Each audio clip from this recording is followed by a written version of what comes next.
Kilalang birador ng aswang ang matandang si Elmer. Binata pa lamang siya ay gawain niya na ito. Dahil sa kanyang pagiging birador, mainit siya sa mata ng mga aswang. Walang kapayapaan ang kanyang buhay. Pero mula nang dumating sa buhay niya ang batang si Nonoy, tila nagbago ang kanyang buhay. Nagsimula na siyang matakot mamatay. At dahil dito, sinamantala ng mga aswang ang pagiging mahina ng kanyang moral. Muntikan na siyang mamatay. Buti na lamang ay iniligtas siya ni Nonoy. Ang batang hindi niya alam ay isa palang aswang. Nang malaman niyang aswang ang bata, matutuliro siya. Hindi niya alam kung ano ang uunahin niya. Ang prinsipyo ba niya o ang kanyang pagiging ama kay Nonoy? Ano nga kaya ang pipiliin ni Elmer? Mas mangingibabaw nga kaya ang pagmamahal niya o handa siyang kalimutan ng pinagsamahan nila ng bata para lang sa kanyang nag-iisang misyon na ubusin ang mga aswang? Ano nga kaya ang mangyayari? Ang mga kasagutan ay abangan lamang dito lang sa nag-iisang tambayan, ang mga kwento ni Ka Banong. Matapang, matatag at brutal. Ito ang pinakaperpektong paglalarawan sa matandang si Elmer. Kilala siya sa buong probinsya na notoryo sa pagpaslang ng mga aswang. Kahit ang mga kapwa niya tao natatakot din sa kanya. Mas delikado pa sa mamamatay tao ang turing sa kanya ng lahat. Talaga namang iginagalang siya. Kahit ang barangay ay mataas ang tingin sa kanya. Pero sa kabila ng lahat ng respeto at papuri na kanyang natatanggap, mas pinagtutuunan niya ang kanyang natatanging misyon. Iyon ay ang burahin sa mundong ibabaw ang mga tinuturing niyang salot sa lipunan. Ang mga nilalang na kung tawagin ay aswang. Masasabi ko matapang ka dahil kahit na alam mong buhay pa ako, naglakas loob ka magpakita. Nung gabing yun, katatapos lampas langin ni Mang Elmer ang isang aswang na nagpumilit makapasok sa barangay Magtibay. Hinugot niya ng malakas ang espadang nakabaon noon sa nilalang. Pagkatapos ay itinusok niya yon sa lupa at dumukot ng sigarilyo. Napayosin na lamang ang matandang birador dahil medyo pinahirapan siya ng kinalaban niya. Nang makita niyang humihinga pa ang aswang, muli niya itong tinarakan ng espada sa dibdib. Sa pagkakataong yon, ay tuluyan ng nalagutan ng hininga ang nilalang. Malas mo. Sa dami ng pwedeng makaharap mo ako pa talaga. Pasensya ka na. Hindi uso sa akin ang second chance Mga tangang tao lang ang nagbibigay ng pangalawang pagkakataon. Ibinalik na ni Mang Elmer ang espada sa kanyang lagayan. Sinilaban niya ang katawan ng aswang at saka pinanood ang unti-unting paglamon ng apoy sa bangkay. Matapos yon, ay umalis na lang siya nang parang wala lang nangyari. Ganito ang buhay ni Mang Elmer. Naging parte na ng kanyang sistema ang makapatay ng aswang. Parang hindi kumpleto ang isang linggo niya kapag wala siyang dinadali. Nang makalabas na siya sa kagubatan, dumiretso siya sa paborito niyang kinakainan ng pansit. 9:00 na. Pagdating niya roon, magsasarado na ang pansitan. Pero dahil kinatatakutan siya ng mga tao, agad na lumapit sa kanya ang isa sa mga nagbabantay roon. Pansit na kakaunti lang ang gulay ha. At saka yung gusto ko yung mamasa-masa. Mang Elmer, kasi magsasarado na ho kami at saka wala na kasi. Kilala mo ba ako? Ha? Opo, kayo po si Mang Elmer. Alam mong ako ang nagliligtas sa barangay na ito laban sa mga aswang, di ba? Opo. Kaya gawan mo ng paraan. Gusto kong kumain ng pansit ngayon. Pero kilala mo ako.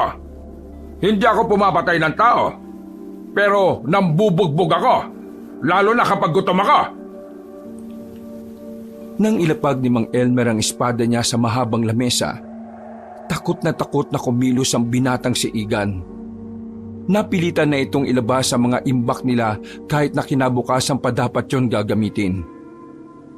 Habang naghihintay sa pansit na niluluto, nadaanan siya ng kapitan ng barangay Magtibay, si Aling Bulet. Kasama ng matandang babae ang mga tanod nito. Rumuronda kasi ang mga yon sa gabi para manghuli rin ng mga aswang. Magandang gabi sa iyo, Kapitana. Mukhang gumaganda ka yata ngayon, ha? Hoy, wag mo akong binobola, Elmer. Ano na naman ang ginagawa mo? Nananakot ka na naman ba ng mga tao rito para lang pakainin ka? Nananakot, pero magbabayad naman ako. Padabog na inilapag na matandang lalaki ang pera sa lamesa. Ngumisi ito sa kapitana. O, kita mo, magbabayad naman ako eh. No, may pambayad ako. Pero nangiistorbo ka ng mga dapat nagpapahinga na. Kailan mo mababawasan na kaangasan mo, ha? Hindi porke tinutulungan mo ang barangay na to na labanan ng mga aswang dapat palagi ka na lang nasusunod. Oo, kalma lang, Kapitana. Hindi ka naman siguro tumigil dito para lang awayin ako, di ba? Ayusin mo ang pakikitungo mo sa mga tao. Huwag mo silang protektahan kung aabusuhin mo lang din sila. Naglakad na palayo ang kapitanang si Bulet. Napangangan na lamang si Elmer. Kumakamot na lamang siya ng ulo.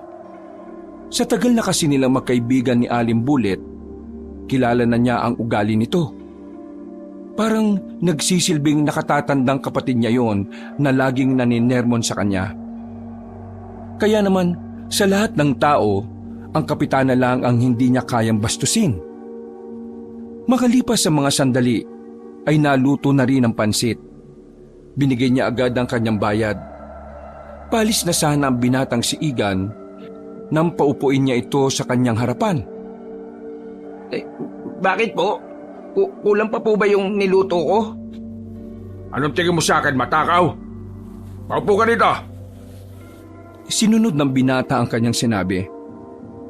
Takot na takot itong humarap sa kanya. Bakit ka natatakot sa akin? Po? Yung mukha mo, para kang maiihi sa salwal. Ang sabi ko, bakit ka natatakot sa akin? Sabi niyo po kasi nambubugbog po kayo eh. Sa tingin mo, bakit kita bubugbugin? Hindi ko po alam. Wala naman po akong kasalanan sa inyo eh. Yun ang punto ko. Hindi kita sasaktan kasi wala ka namang kasalanan at wala kang ginagawang mali. Kaya bakit ka natatakot sa akin? Hindi nakapagsalita ang binatang si Igan. Hindi niya kasi maintindihan kung ano ba ang gustong iparating na matandang kausap niya. Hindi ako kumakain dito at nakikipag-usap sa iyo dahil wala lang. Nandito ako dahil may kailangan akong sabihin sa iyo. Po? Ano po yun? Aso mo yung dinali ng aswang nung nakaraan, hindi ba? Opo. Aso ko nga po yun. Yung aswang na yon, ayun, pinatay ko na kanina. Napatingin si Igan sa espada ng matandang lalaki. Meron pa kasing dugo roon. May alaga rin kasi akong aso noon. At namatay ang aso ko dahil nasa gasaan. Kaya alam ko ang pakiramdam ng mawala ng alaga. Ngayon, Hoy! Bakit ka umiiyak? Nagpapaliwanag lang naman ako. Maraming salamat po talaga kasi binigyan niyo ng hustisya ang pagkawala ni Elmer. Anong sinabi mo, Elmer? Opo, Elmer ang pangalan niya. Kapangalan niyo po yung aso ko. Ay, nako. O, sige na. Huwag ka nang umiyak dahil naiirita ako sa iyo. Kalalaki mong tao Tumigil ka na. Umiiyak ka pa dyan, baka masikmuraan pa kita dyan Mang Elmer, hindi ka naman po pala masama sira ulo ka pala Kailan ba ako naging masama? Sa sobrang takot kasi sa inyo ng mga tao rito, iniisip nila na masama kang tao, na ginagamit mo lang ang pagiging manunugis at birador mo para may dahilan kang mang-abuso dito. Hoy, wala akong inaabusong tao Mga chismosa lang nagpapakalat niyan. Biglang nanahimik si Mang Elmer. Sa hindi malamang dahilan, nakaramdam siya ng kaunting inis. Hindi niya kasi nakala na sa kabila ng mga ginagawa niya para sa barangay Magtibay, ay ganun pala ang iniisip sa kanya ng mga residente. Matapos ang pag-uusap na yon, ay umalis na rin siya. Dumiretso na lamang siya sa kanyang bahay. Pagpasok niya, agad niyang hinubad ang suot niyang nabahiran na rin ng dugo. Napatingin agad siya sa dingding kung saan nakadikit doon ang larawan ng kanyang dalawang kapatid. Ang kanyang kuya at ate na nasawi sa pag-atake ng mga aswang noong bata pa sila. Isang malalim na paghinga ang kanyang ginawa. Napapailing na lamang siya kapag naaalala kung papaanong pinaslang ng mga nilalang ang kanyang dalawang kapatid. Nagsarado na naman ang kanyang kamao. Muli, nabuhay na naman ang kanyang galit. Kuya, ate, pinapangako ko sa inyo, hanggat nabubuhay ako, hindi ko sila titigilan. Isasara na sana ni Mang Elmer ang pintuan nang maramdaman niyang tila merong tao sa bakuran niya. Nagmamadali siyang tumungo roon para tingnan kung sino ang naramdaman niya. Nilibot niya ng tingin ang buong paligid. Nakita niya sa gilid ang isang lalaki. Nakasiksik sa gilid ng drum. Mukhang merong itong tinataguan. Sino ka? Lakas ng loob mo ah! Hindi sumagot ang lalaki. Sumenyas lang ito sa kanya na huwag siyang maingay. Maya-maya pa, dumaan ang mga barangay tanod. Nang masigurong wala na yon, lumabas na rin ang binata. Agad namang kinuha ni Mang Elmer ang itak na nasa gilid ng pintuan. Tinutukan niya agad ang lalaki sa liig. Anong karapatan mo pumasok sa bakuran ko? Sino ka? At bakit ka hinahabol ng mga tanod? Kalma ka lang. Relax lang. Sagutin mo ang tanong ko! Kasi kung hindi, Una. Sasagutin ko na. Apo ako ni Lola Bullet. anong pinagsasabi mo? Nilaloko mo ba ako? Hindi. Totoong sinasabi ko. Ito, tinan mo tong picture naming dalawa. Ito, nasa wallet ko. Pinakita pa ng binata ang larawan nila na matandang babae. At dahil doon, ibinaba na rin ni Mang Elmer ang itak. Apo ko ng kapitana rito. Kaya lang naman ako inahabol ng mga yun Kasi ang sabi ni Lola, ipapabugbog niya ako sa mga tanod kapag hindi ko tinapos ang pag-aaral ko. Ayaw ko na kasi talagang mag-aaral Gusto ko na magtrabaho para magkaroon ako ng sarili kong... Kilala mo ba kung sino ako? Hindi. Sino ka ba? Tinulak ni Mang Elmer ang binata. Tumumbay ito sa lupa pero agad din namang tumayo ng dahil sa inis. Ano ba problema mo? Nagpapakilala naman ako Lumayas ka rito! Wala akong panahon sa mga taong walang kwenta! Kung makapagsalita to, kala mo kilala niya ako Sakit ka ng ulo ni Bullet. Tingin mo matutuwa ako sa'yo? Ano naman sa'yo kung sakit ako sa ulo niya? Apektado ka ba? Biglang hinataw ni Mang Elmer ang itak sa leeg ng binata. Pero ang buhok lang ang pinatamaan ng matandang lalaki. Nanlalaki ang mga mata ni Lorenzo ng mga sandaling yon. Bakas na bakas sa kanyang mukha ang kaba at takot. Ako ang berador ng aswang dito sa probinsyang ito. Kung ang mga aswang na mas delikado pa sa'yo kaya kong patayin. Kaya ko rin gawin niya sa'yo. Lalo na sinabi mo pa sa akin na walang halaga ang buhay mo. Wala naman ako sinabing ganun. Grabe naman to. Mona, alis na ako. Nakitago lang ako Kumakamot pa sa ulo ang binata nang lumabas na ito ng bakuran na matanda. Abat, siraulong tao to Pumasok na lang ulit si Mang Elmer sa loob ng bahay niya. Naiga na lamang ito at agad din namang nakatulog. Kinabukasan, paggising niya, panibagong problema na naman ang bumungad sa kanya. Sinundo kasi siya ng mga tanod sa bahay niya. Pagdating niya ng barangay hall, nalaman niyang may inatake na naman pala ang mga aswang. Buti na lamang ay hindi namatay ang mga biktima. Hindi ba talaga mauubos ang mga aswang na yan, Elmer? Hindi sila mauubos hanggat hindi ko pa nakikita ang kuta nila. Bakit ba kasi hindi mo pa nakikita? Kasi mahirap silang makita. Ano akala mo sa kanila? Mag-alagala lang kung saan-saan. Nagtatago rin ang mga yan, bulet. Nitong ang mga susunod na mga araw baka mas dumami pa ang mga aswang na makikita sa probinsyang ito. Kaya kung ako sa'yo, makipag-ugnayan ka na sa iba pang kapitan. Tingin ko idadamay nila ang mga tao sa ibang baryo para gantihan ako. O sige, gagawin ko yan. Pero, ikaw ba? Nangangailangan ka ba ng makakasama sa paghahanap sa mga aswang na yan? Kaya ko naman mag-isa. Hindi. Dapat may kasama ka. Kaya ko nga. Matanda ka na, Elmer.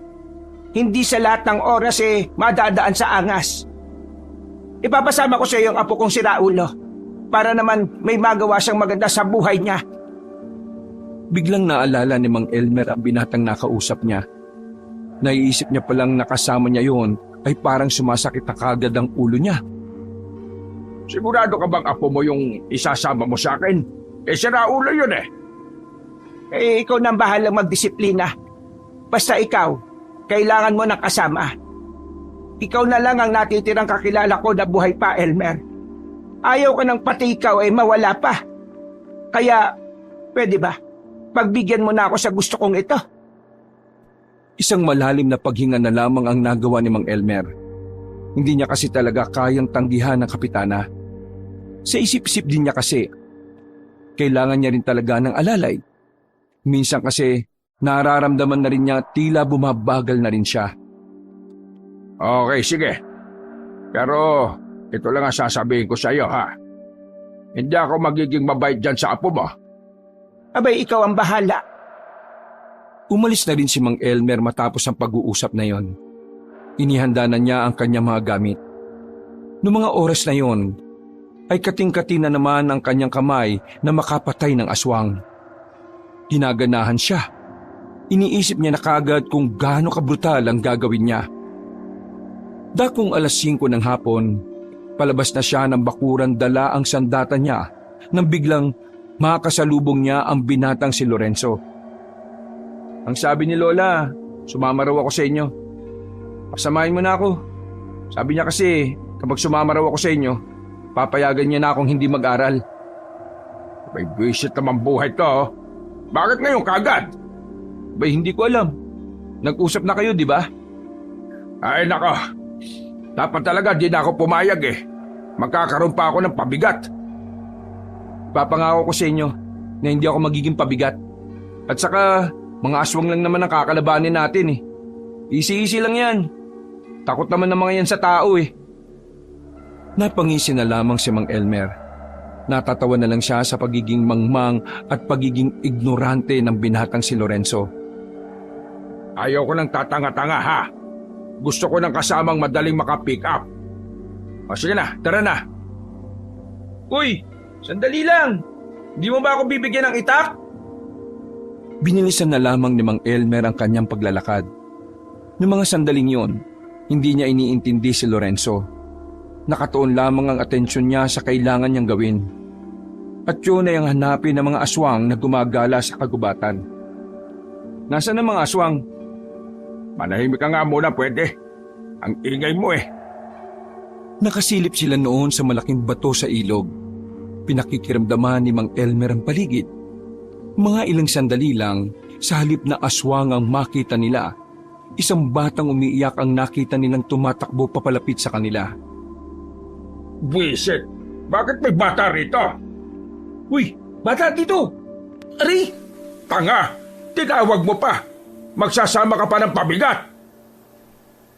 Nang makalapit na sa kanila ang bata, merong yung itinuturo. Iyak ito ng iyak.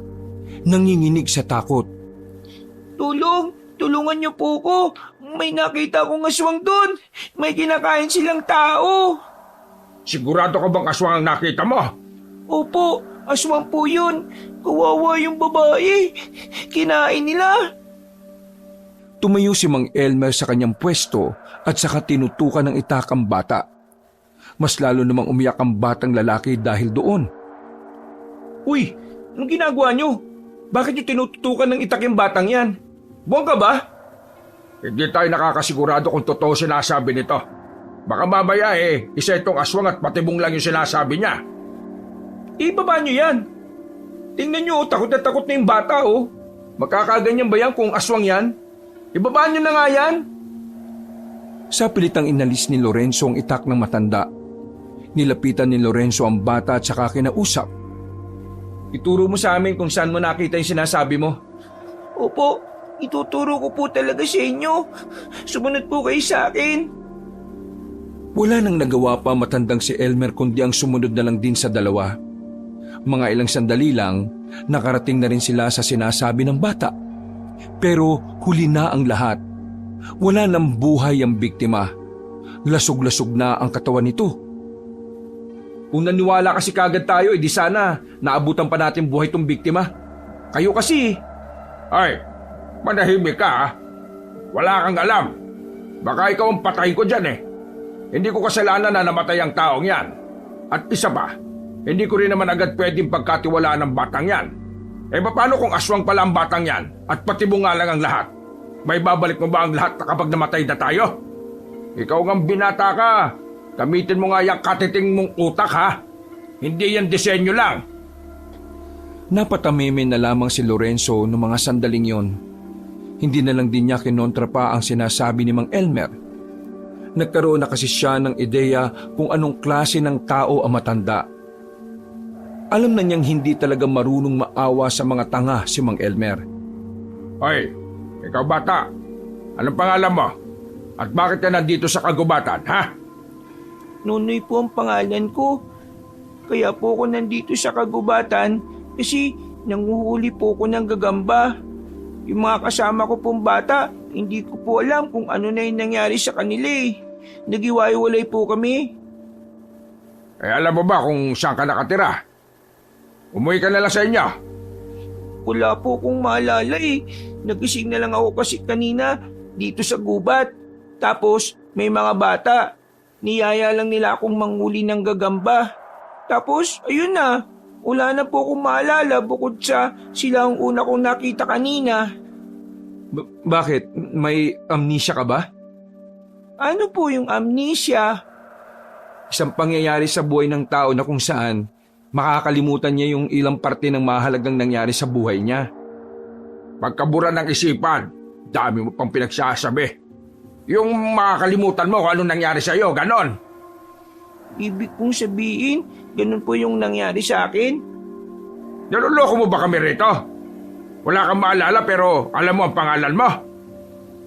Nonoy po kasi ang ibinigay na pangalan sa akin ng mga nakalaro ko kanina Hindi nagsalita ang matandang si Mang Elmer. Hindi niya magawang paniwalaan ang bata. Pero hindi niya rin naman magawang husgahan ito. Wala naman kasi siyang nararamdaman kay Nonoy na kakaiba. Sa paningin niya, pangkaraniwang bata lang ito. Huwag ka nang sumunod sa amin. May mahalaga kaming lalakarin. Habulin niyo po ba yung mga aswang? Wala ka nang pakialam. Basta dito ka na lang, ha? Mang Elmer, sigurado ka bang iiwanan natin ang batang ito dito sa gubat? Kita mo naman ang dilim dito At tingnan mo nga, may pinaslang ang aswang dito. Ayoko ng pabigat sa lakad ko. Kaya ayos lang sa'yo mapahamak ang batang to? Obligasyon ko ba yan? Huwag kang bida-bida dyan, ha? Hindi nga natin siya obligasyon, pero tayo nakakita sa kanya. Tayo may kakayahang tulungan siya sa ngayon. Kaya kung ano man ang mangyayari masama sa kanya, kargo natin siya. Sandaling napatahimik si Mang Elmer. Bigla na lang niyang napagtanto na kahit pala hindi matalino si Lorenzo, may puso pa rin ito para sa iba. Isang bagay na nagugustuhan niya sa tao. Ay nako, bahala ka mag-asikaso dyan, ha? Isama mo kung gusto mo. Pero kapag merong nangyari masama dyan, kasalanan mo na yan. Nauna nang naglakad ang matandang lalaki. Napapailing na lamang si Lorenzo dahil sa kasungitan ni Mang Elmer. Pero sa huli, isinama na rin nila ang bata. Habang naglalakad sila sa kagubatan, ay tumigil si Mang Elmer. Marahan na nitong hinugot ang kanyang espada. Ito na ang dinala niya kaysa sa itak. Dahil sa mga ganitong klase ng lakad, mas komportable siyang gumamit ng mas mahabang patalim. Nandito na sila. Ayaw ko lang tatanga-tanga, ha? Nonoy, wag na wag kang aalis dito ha. May aasikasuhin lang kami rito. Tumango lang ang bata sa binata. Lumapit na rin si Lorenzo kay Mang Elmer. Mga ilang sandali lang, nakakarinig na sila ng mga angil. Sa palagay ni Mang Elmer, nasa 5 hanggang 6 na aswang ang naroon. Kaya naman, hinanda na rin niya ang kanyang sarili. Hindi naman siya kinakabahan. Napapayosi pa nga siya na parang walang haharaping kalaban. Nagtataka nga sa kanya si Lorenzo kung papaano niya nagagawang kumalma kahit na nasa kalagitnaan sila ng delikadong gawain. Ayun na sila! Nagtago si Lorenzo sa likuran ni Mang Elmer. Nang sabay-sabay nang lumusob ang mga aswang, hindi nagdalawang isip ang matandang lalaki na harapin ang mga yon. Parang sumasayaw lang si Mang Elmer habang winawasiwas ang kanyang matalim na espada. Tila nilalaro lang ni Mang Elmer ang pakikipaglaban. Napapangangan na lamang din si Lorenzo sa kanyang nakikita. Hindi nito inakala na ganun pala talaga kabangis sa matandang si Elmer. Wala pang 5 minuto, bagsak na ang mga aswang. Pero lahat ng yun ay humihinga pa. O ano? Napanganga ka, no? Hindi yan kayang gawin ng mga katulad mong duwag. Pinatay mo silang lahat? Oo, nakita mo naman, di ba? 6 sila. Gusto mo, ikaw na yung pang-7. Ang galing mo. Hindi ko kailangan ng papuri mo. Ang kailangan ko ngayon, patunayan mo sa akin na kaya mong sabayan ang mga ginagawa ko. Hinagis ni Mang Elmer ang kanyang espada at nasalo naman yun ni Lorenzo. Gumising matandang lalaki at saka sumenyas. Ha? Anong ha? Ikaw na tumapos sa mga yan. Tinira ko talagang buhay ang mga yan para may gawin ka naman. Papatayin ko sila? Ay bakit? Kaya mo ba silang buhayin? Malamang, patayin mo sila. Kaysa naman ikaw patayin ko. Hinawakan ni Lorenzo na maayos ang espada. Lumapit ito sa isang aswang na naghihingalo. Aamba niya na sana itong itarak ang espada pero huminto ito. Hindi pala kaya ni Lorenzo. Hindi pa pwedeng hintayin na lang natin silang mamatay? Konting buhay na lang naman eh. Walang kwenta! Akin na nga yan! Kahihiyan ka talaga ng lola mo! Duwag!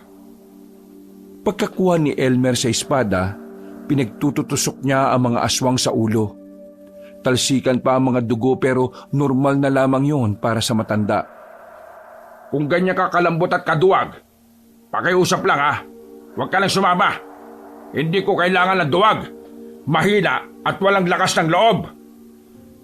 Dismayadong naglakad si Mang Elmer paalis. Bumalik ito sa bahay niya. Pagtingin niya sa likuran niya, sumunod sa kanya si Lorenzo. Nagsalubong ang kanyang kilay nang makitang sumama rin pala sa kanila ang batang si Nonoy. Hindi ka ba talaga nag-iisip?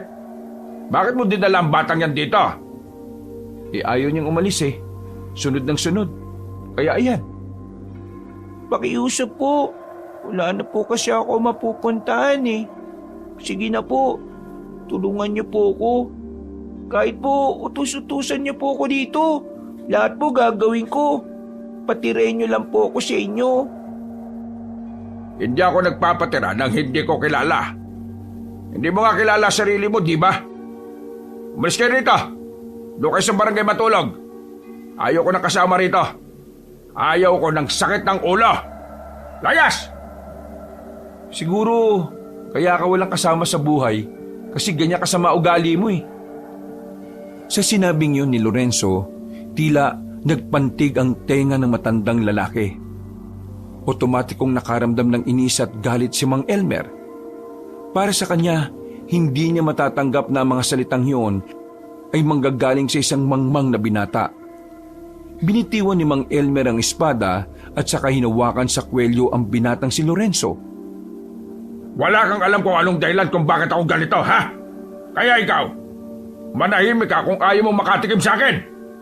Totoo naman kasi, ang sama ng ugali mo. Pati bata gaganyanin mo. Tinututukan mo pa nga ng... Oo! Masama ugali ko. At kahit kailan, hindi mo mababago yon. Hindi yun mababago ng isang kagaya mong walang ibang alam kung hindi maging problema sa iba. Umalis na kayo! Bago ko pa ba kalimutan na apo ka ng kaibigan ko? Bintiwan na ni Mang Elmer ang kwelyo ng binata. Papasok na sana matandang lalaki pero nagsalita pa ulit si Lorenzo. Kahit mangmang ako, hindi ako kagaya mo na walang ibang inisip kundi ang sarili lang. Hindi na napigilan pa ni Mang Elmer ang kanyang sarili. Sinuntok na niya sa mukha ang binata. Nagulat si Lorenzo ng mga sandaling yun. Kahit kasi matanda na, malakas pa rin ang suntok na matandang lalaki. Para siyang sinuntok ng boksingero. Wala kang karapatan na magsalita sa akin ng ganyan dahil una sa lahat, wala kang alam kung ano ang pinagmulan ko. Ipis ka lang sa paningin ko.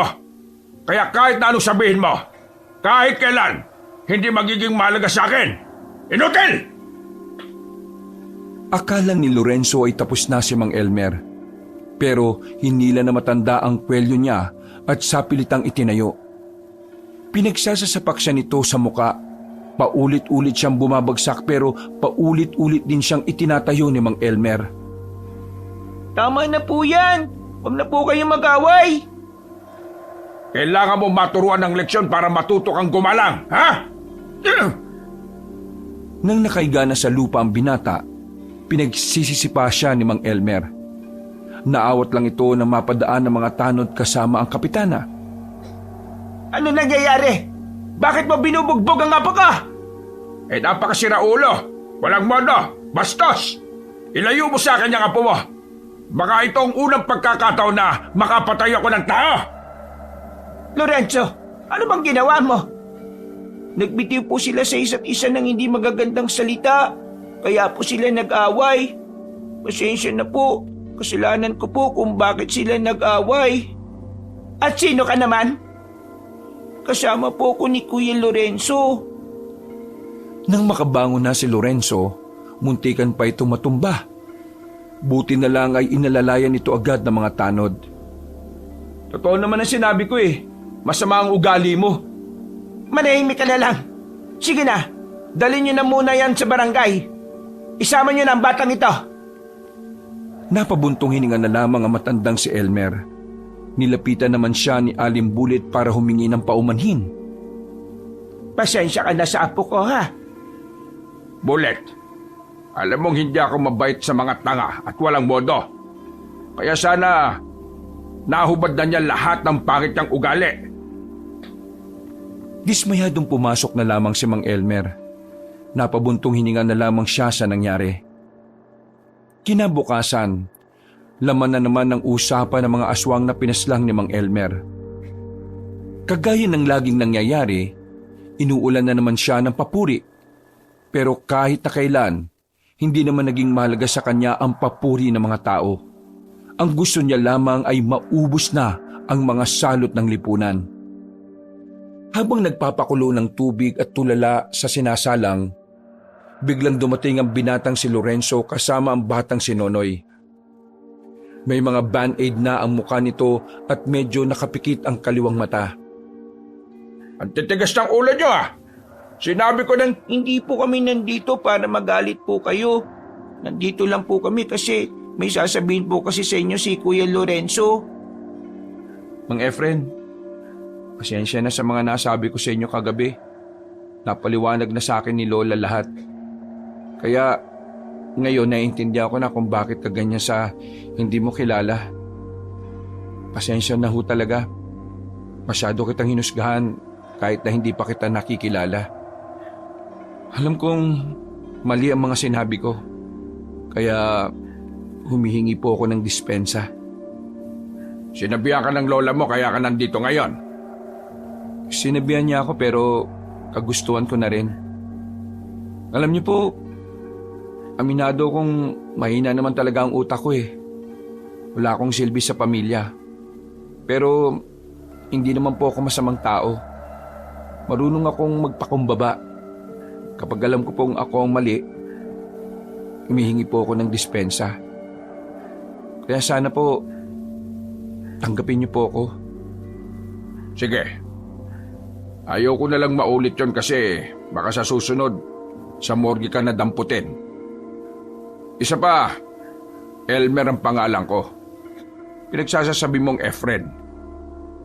Ay, oo nga po pala. Elmer nga po pala.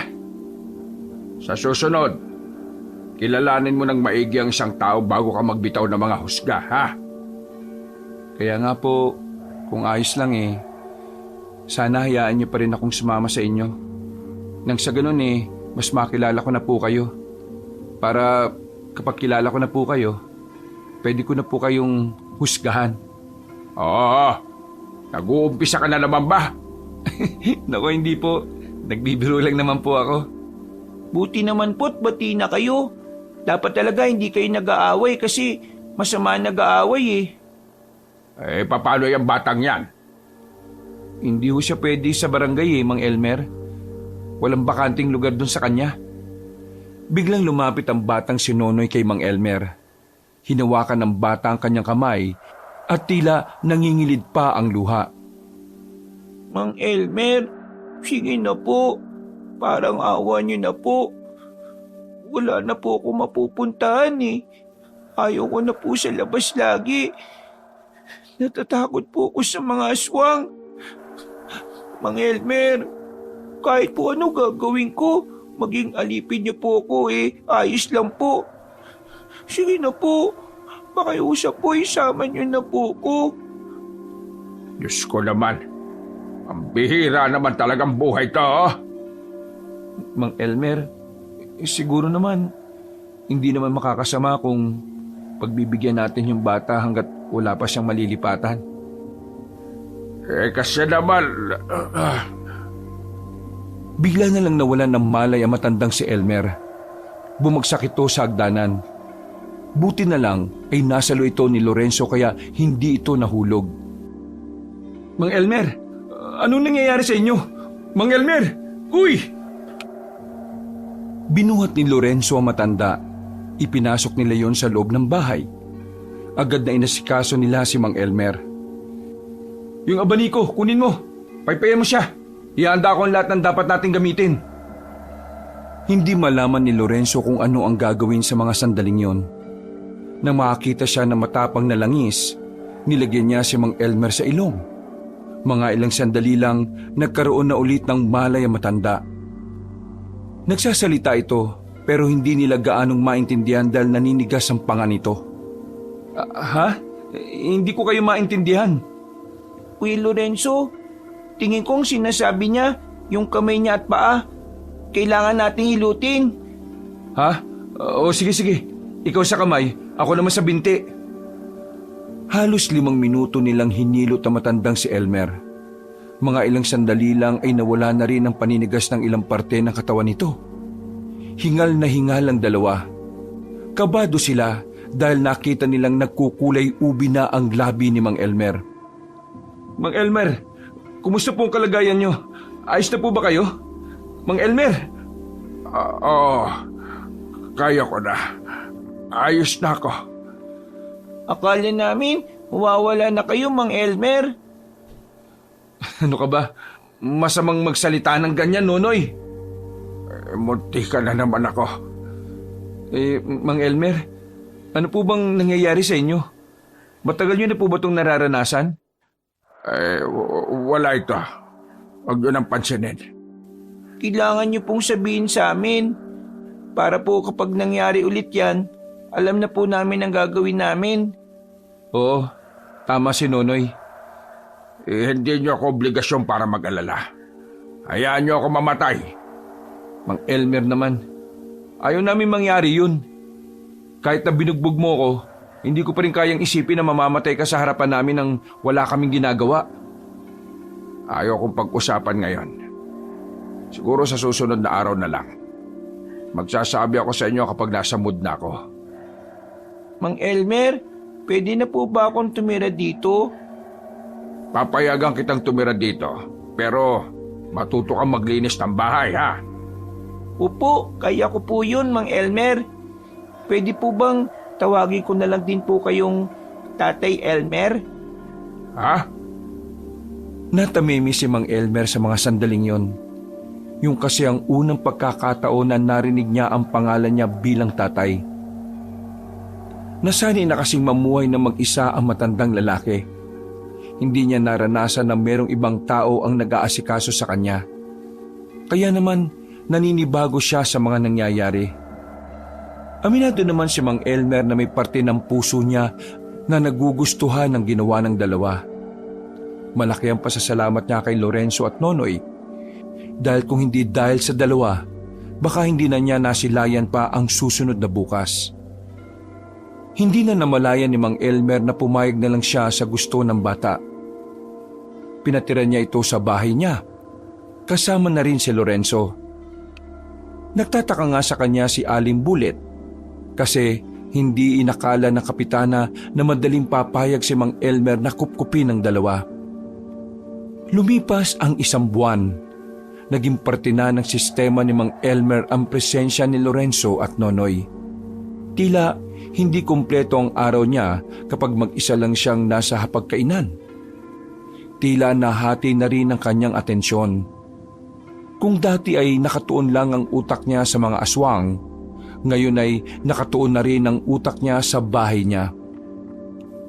Dahil mula na magkaroon siya ng kasama, palagi na niyang iniisip kung saan siya kukuha ng kakainin nila.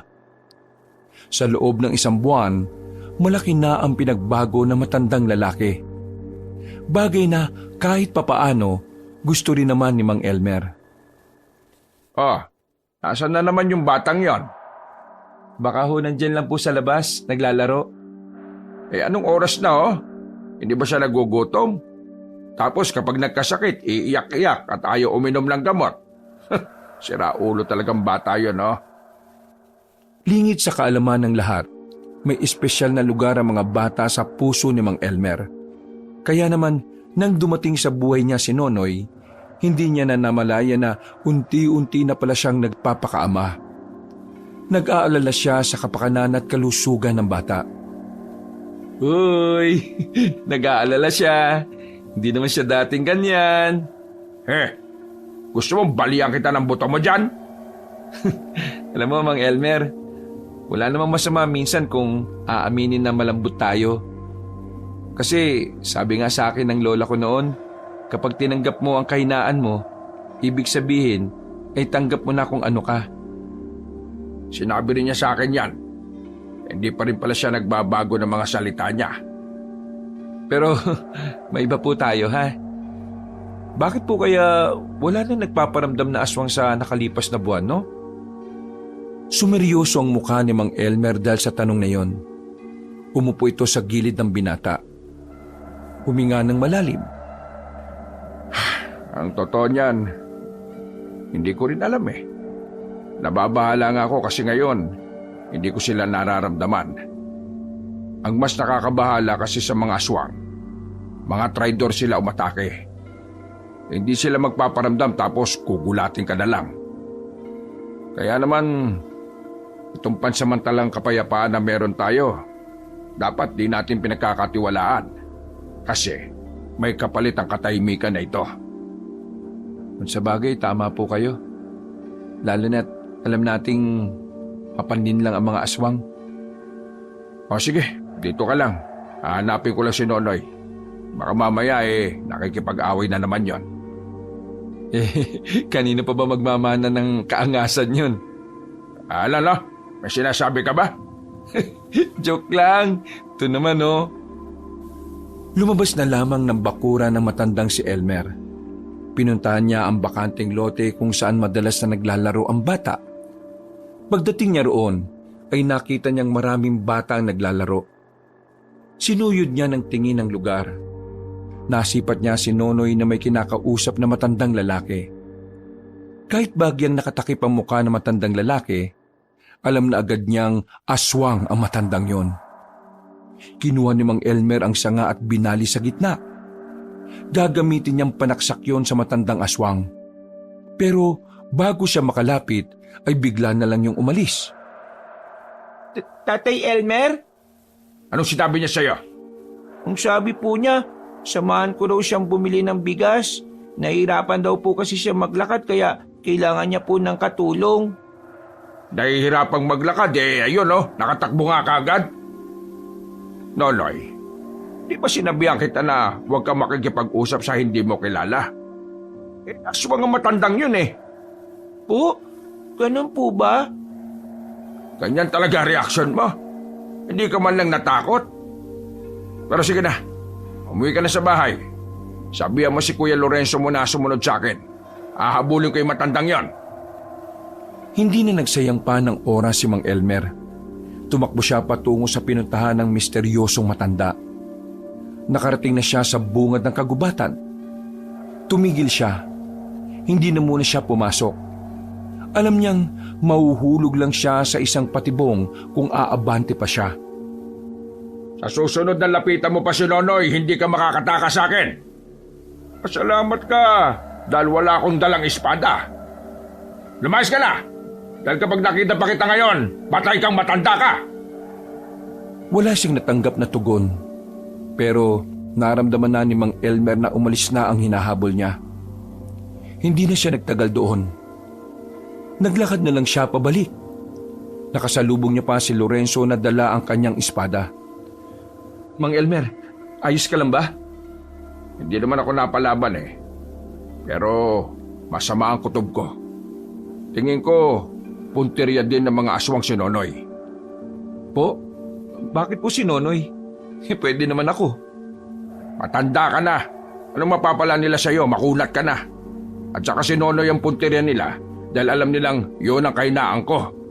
Hindi kapag ako palang nakuha, ayos lang. Hindi ka manghihina? Patanga ng patanga yung sinasabi mo Uwi na lang tayo. Baka basik muraan pa kita rito.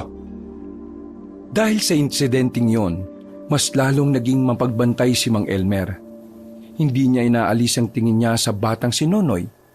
Batid niya kasing anumang oras ay maaring dukutin si Nonoy sa kanila. Lumipas pa ang ilang araw hanggang sa umabot na naman ng 1 buwan. Mas nababahala na naman si Mang Elmer dahil hindi na naman nagpaparamdam ang mga aswang. Dahil sa ganitong sitwasyon, pinagbawalan na muna niyang lumabas ang dalawa. Sigurado ba kayong dito na muna ako? Paano kayo? Mas kailangan ka ni Nonoy. Gawin mo na lang ang lahat ng tinuro ko sa'yo sakaling malagay kayo sa alanganin. Pero hanggat nandito kayo sa bahay, walang gagalaw sa inyo. Huwag lang kayong lalabas. Sige na, mauna na ako. Tumungo si Mang Elmer sa kakilala niyang Bombay na si Jabar. Ang Bombay na ito ay merong mga kagamitan na pinaparentahan. Sa tuwing may kailangan siyang gamit laban sa mga aswang, si Jabar agad ang naiisip niya. Sasapit na ang gabi nang dumating siya sa bahay ng Bombay. Pagdating niya roon, nakasarado ang pintuan ng tindahan. Lumapit si Mang Elmer at saka kinalembang ang maliit na bell sa gilid ng pintuan. Mga ilang sandali lang ay lumabas na rin ang lalaking balbasarado. O Elmer, long time no see. Buti naman pakita ka na ngayon. Para di na ako mahirap hanap sa'yo at singil sa'yo utang mo. Ano, babayad ka ba? Hindi ako nandito para magbayad ng utang. Ay naku, naloko na. Ano gawa mo? Ikaw punta rito.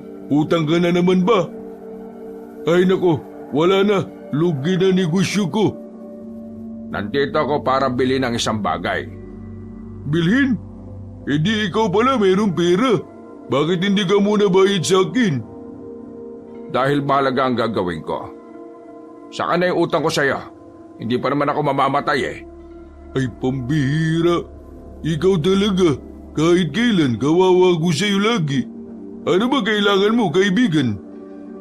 Gusto kong bilhin ng pulseras na itim na inaalok mo sa akin noong nakaraan. Ang pulseras na kayang tukuyin kung may aswang sa paligid o wala. Aswang. Sabi ko na nga ba? Kasi, alam mo, nakaraan pa may aswang dito. Paikot-ikot. Pero, mga manunugis dito wala kwenta. Hindi nila kaya pas lang ang aswang. O di bali, halika. Nandito pa hanap mo. Pumasok sila sa loob ng bahay. Napatingin agad ang mata ni Mang Elmer sa paligid ng bahay. Napansin niya kasing mas maraming bagay na ang nakasabit sa mga pader. Ibang-iba na ang bahay mula nung huli siyang makapunta rito. May kung anong hinahanap si Jabar sa malaki nitong baul. Pagbalik nito, ay daladala na nito ang maliit na kahon. Agad na binuksan ng Bombay ang kahon at bumungad sa kanya ang itim na pulseras. Sigurado kang gumagana to, ha? Kapag ito kalokohan lang, susunugin kita ng buhay. Kilala mo ako, Jabar. Uy, pambira. Ngayon pa ba ako luloko sa iyo? Alam ko ikaw brutal kapag galit. Kaya bakit ako luloko? Saan mo ba to nakuha? Nakwento ko na dati, di ka kasi nagiginig eh. Dati, may isa albularyo na 50-50. Punta dito, bago siya patay. Bigay niya to sa akin. Sabi niya, makakatulong sa pagtukoy sa aswang. Kaya kuha ko na. Tapos yun, patay na siya. Saktong-sakto to. Wala akong alam sa pag-aalbularyo pero tingin ko malaki ang may tutulong nito sa akin. O ano, bili mo na ba? Magkano ba ito? Mura lang, para sa iyo kaibigan. Bigay ko sa iyo 700. 700? Anong mura doon? Murahin kita dyan eh. Oo, naku. Huwag ka kuripot. Ako wala kita ngayon. Baga makita mo hanap mo. Aba, umapalag ka na pala ngayon, ha? Hindi, biro lang. O naman seryoso masyado eh. O sige na, binta ko na sa iyo 500. Visit ka. Pati ako tutubuan mo parang malaki. Inabot na ni Mang Elmer ang pera at saka kinuha na rin ang pulseras. Palis na sana matandang si Elmer nang may pahabol pa sa kanya si Jabar. Kaibigan, ingat ka ba lagi? Kaibigan kita, kaya ako nag-aalala sa iyo. Sila mag-ingat sa akin. Ngayon mga aswang, tingin ikaw galit sa iyo. Dami mo kasi pinatay na aswang eh. Kaya ikaw kaibigan ha, ikaw ingat. Kapag namatay ka, wala na akong kaibigan. Alala ko rin na utang mo, paano mabayaran? Ay nako, ikaw rin, mag-iingat ka rin palagi. At hindi ako mamamatay, mababayaran ko yung utang ko sa iyo. Alam mo, ikaw lang yung nag-iisang pinagkakatiwalaan ko bukod kay Bullet. Tinapik niya si Jabar sa balikat at saka ngumiti na malapad. Nginitian na lamang din ni Mang Elmer ang kaibigang Bombay. Matapos yun, umuwi na rin siya sa kanyang bahay. Inabutan niya naroon ng dalawa. Oh, buti naman at nandito na kayo. Ay bakit? May nangyari ba habang wala ako? Wala naman. Pero kanina, may napansin ako kay Nonoy. Napansin na ano? Ikaw, kung ano-ano na naman ang naiisip mo, ha? Hindi, kanina kasi pag uwi ko, nakita ko sa kaninang binubuhat yung drum natin na may laman na tubig. Tingnan mo, nasa ibang posisyon na yung drum. Napalingon na matandang si Elmer sa kinaroroonan ng drum. Nakumpirma niyang wala na sa dating forma ang drum. Pero hindi magawang paniwalaan ni Mang Elmer ang sinabi ni Lorenzo. Sa liit kasi ng batang si Nonoy, napakalabong mabuhat ng bata ang ganoong kalaking drum. Sabog ka ba, Lorenzo? Ano pinagsasabi mo? Ang liit-liit lang ni Nonoy paano niya mabubuhat ang drum na may laman na tubig? Yun nga po ang punto ko. Paano niya nabuhat yung drum na may lamang tubig? Kasi kitang-kita ng dalawang mata ko eh. Hindi ako gumagawa ng kwento. Tapos, eto pa meron pa. Abay pambihira naman. Ganito yun. Ilang araw ko nang napapansin si Nonoy na parang laging tulala. Kapag kinakausap mo siya, parang lutang. Tapos, nung nakaraan, tsaka kanina, paghawak ko sa kamay niya sobrang lamig. Ang lamig ng buong katawan niya. Parang bangkay. Hoy, Lorenzo, kilala mo ako ha? Ayaw ko ng tarantado. Alam kong paborito mo si Nonoy. Pero tingin mo ba gagawa ko ng ganitong klase ng kwento? Concern lang ako sa kanya. Kaya nga sinasabi ko sa iyo to kasi nagbabaka sakali akong alam mo kung anong nangyayari sa kanya. Napaisip si Mang Elmer sa sinabi ni Lorenzo. Kahit na nag-aalangan siyang paniwalaan ang sinasabi ng binata, may kung anong parte ng kanyang utak ang tila naguudyok sa kanya para obserbahan din ang bata. Alam niya rin kasi sa sarili niyang hindi pa nila lubusang kilala ang bata. O sige, pakikinggan kita. Uobserbahan ko si Nonoy. Kinagabihan, hindi inalis ni Mang Elmer ang kanyang atensyon sa batang si Nonoy. Bawat kilos ng bata ay binabantayan niya. Pero wala naman siyang nakikitang kakaiba. Nagtataka siya sa binata. Alam niya kasing hindi naman mag-iimbento ng kwento ang binata. Lalo na't alam ni Lorenzo na pwede na naman siyang malintikan. Nonoy, may kakaiba ka bang nararamdaman sa katawan mo? Kakaibang nararamdaman? Wala naman po. Bakit po?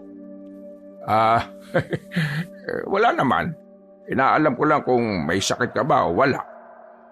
Kahapon po, malamig po ang katawan ko. Ganun po ba kapag walang lagnat? Malamig ang katawan mo? Paano malamig? Para po kasing lamig po ng tubig sa banga. Sa puntong ito, tuluyan ang nakumpirma ni Mang Elmer na totoo nga ang sinasabi ni Lorenzo sa kanya. Hindi niya sigurado kung ano ang nangyayari sa bata. Tatay Elmer, ayos lang po ba kayo? Oo. Ayos lang naman ako. Sige na. Matulog ka na at matutulog na rin ako. Pumasok na lamang ang bata sa silid, habang silang dalawa naman ni Lorenzo ang magkasamang natulog sa sala. Habang nakahiga ay nakatingin siya sa kisame. Iniisip ni Mang Elmer ang batang si Nonoy. Habang tumatagal, mas lalo siyang nakakaroon ng interes na alamin kung ano ba talaga ang pinagmulan ng bata. Kung may alam lang sana siya sa pag-aalbularyo, madali na lang sana niyang matutukoy ang katauhan ni Nonoy. Pero isa lang naman siyang birador na ang alam ay pumatay lang ng pumatay ng aswang. Kakaisip ay nakaramdam na rin ng antok ang matandang si Elmer. Kinaumagahan, paglabas niya ng bahay, nagtataka siya dahil nakangiti agad ang mga tao sa kanya. Nakita niyang dumating din si Lorenzo na galing sa labas. May dala itong pandesal at kape. Mang Elmer, ang angas mo naman pala. Putok na naman ang pangalan mo. Buti, wala kang putok, no? Inilapag ng binata ang mga dala nito sa lamesa. Tuwang-tuwa itong umupo at saka nagdikwatro pa. Sikat ka pala talaga, no? Biruin nyo, pinatay nyo yung 10 aswang kahit mag-isa ka lang. Ano pinagsasabi mo, Lorenzo? Sus! Kunwari ka pa. Huwag ka na magpahambol, no? Hindi bagay sa'yo. Ay, hindi ako lumabas ng bahay kagabi, Natulog ako. Magkatabi tayo magdamag. Lo, talagang pahambol pa, oh. Hindi nga ako lumabas kagabi. Kaya hindi akong pumatay sa mga aswang na sinasabi mo. Hindi ko nga rin alam yan, Ha? Kung hindi ikaw, sino? Aba, hindi ko alam. Kinuha na ba ang mga bangkay ng aswang? Hindi pa po.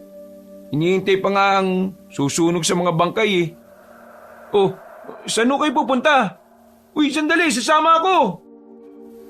Mabilis na naglakad ang matandang si Mang Elmer patungo sa kinalalagyan ng bangkay ng mga aswang. Nang makarating na sila roon, ay agad niyang sinuri ang mga yon.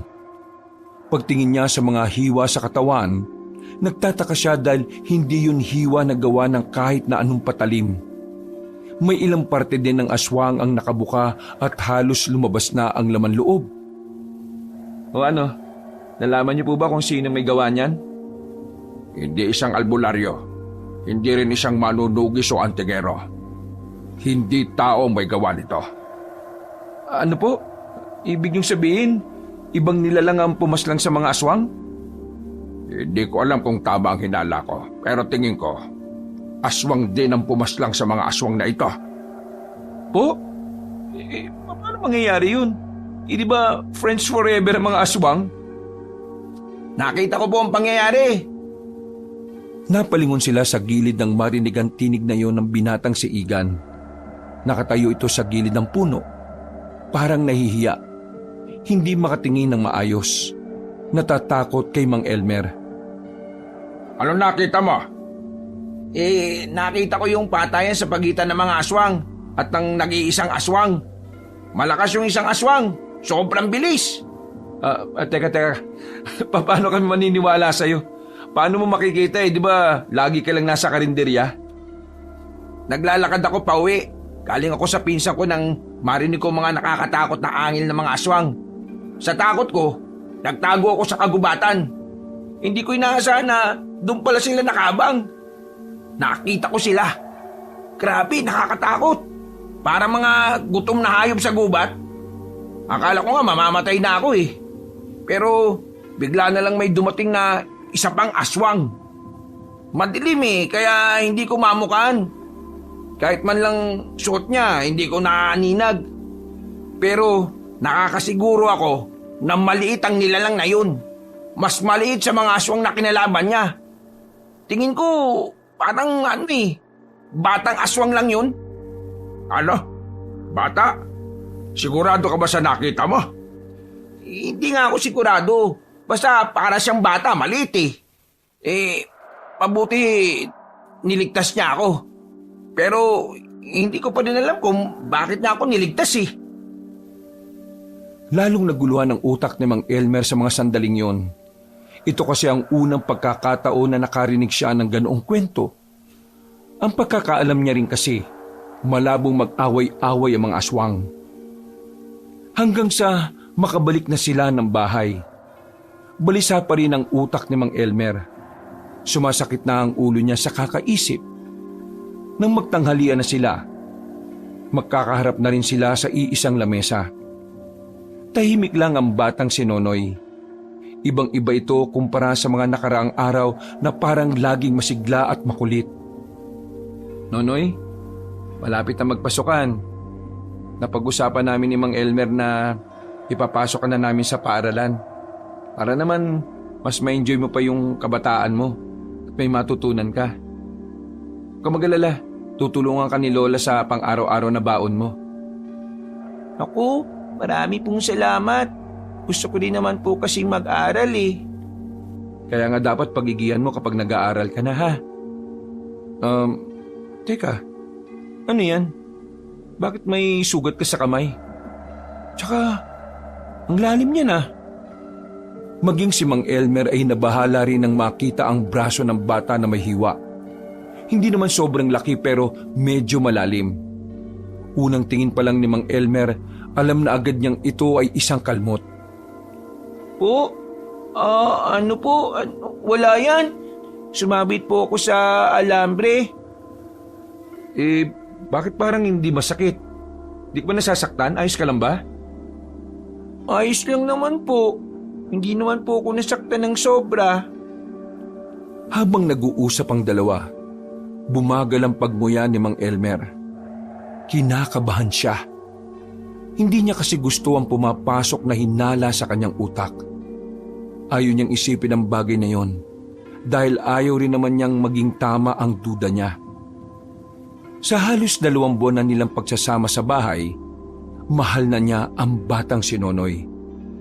Kaya naman, nahihirapan siyang isipin ang batang si Nonoy ay maaaring isang aswang. Nonoy, may naalala ka na ba? Sa tanong na yun ay napatigil ang usapan ng dalawa. Nakita ni Mang Elmer na tila sumeryoso na rin ang mukha ni Nonoy.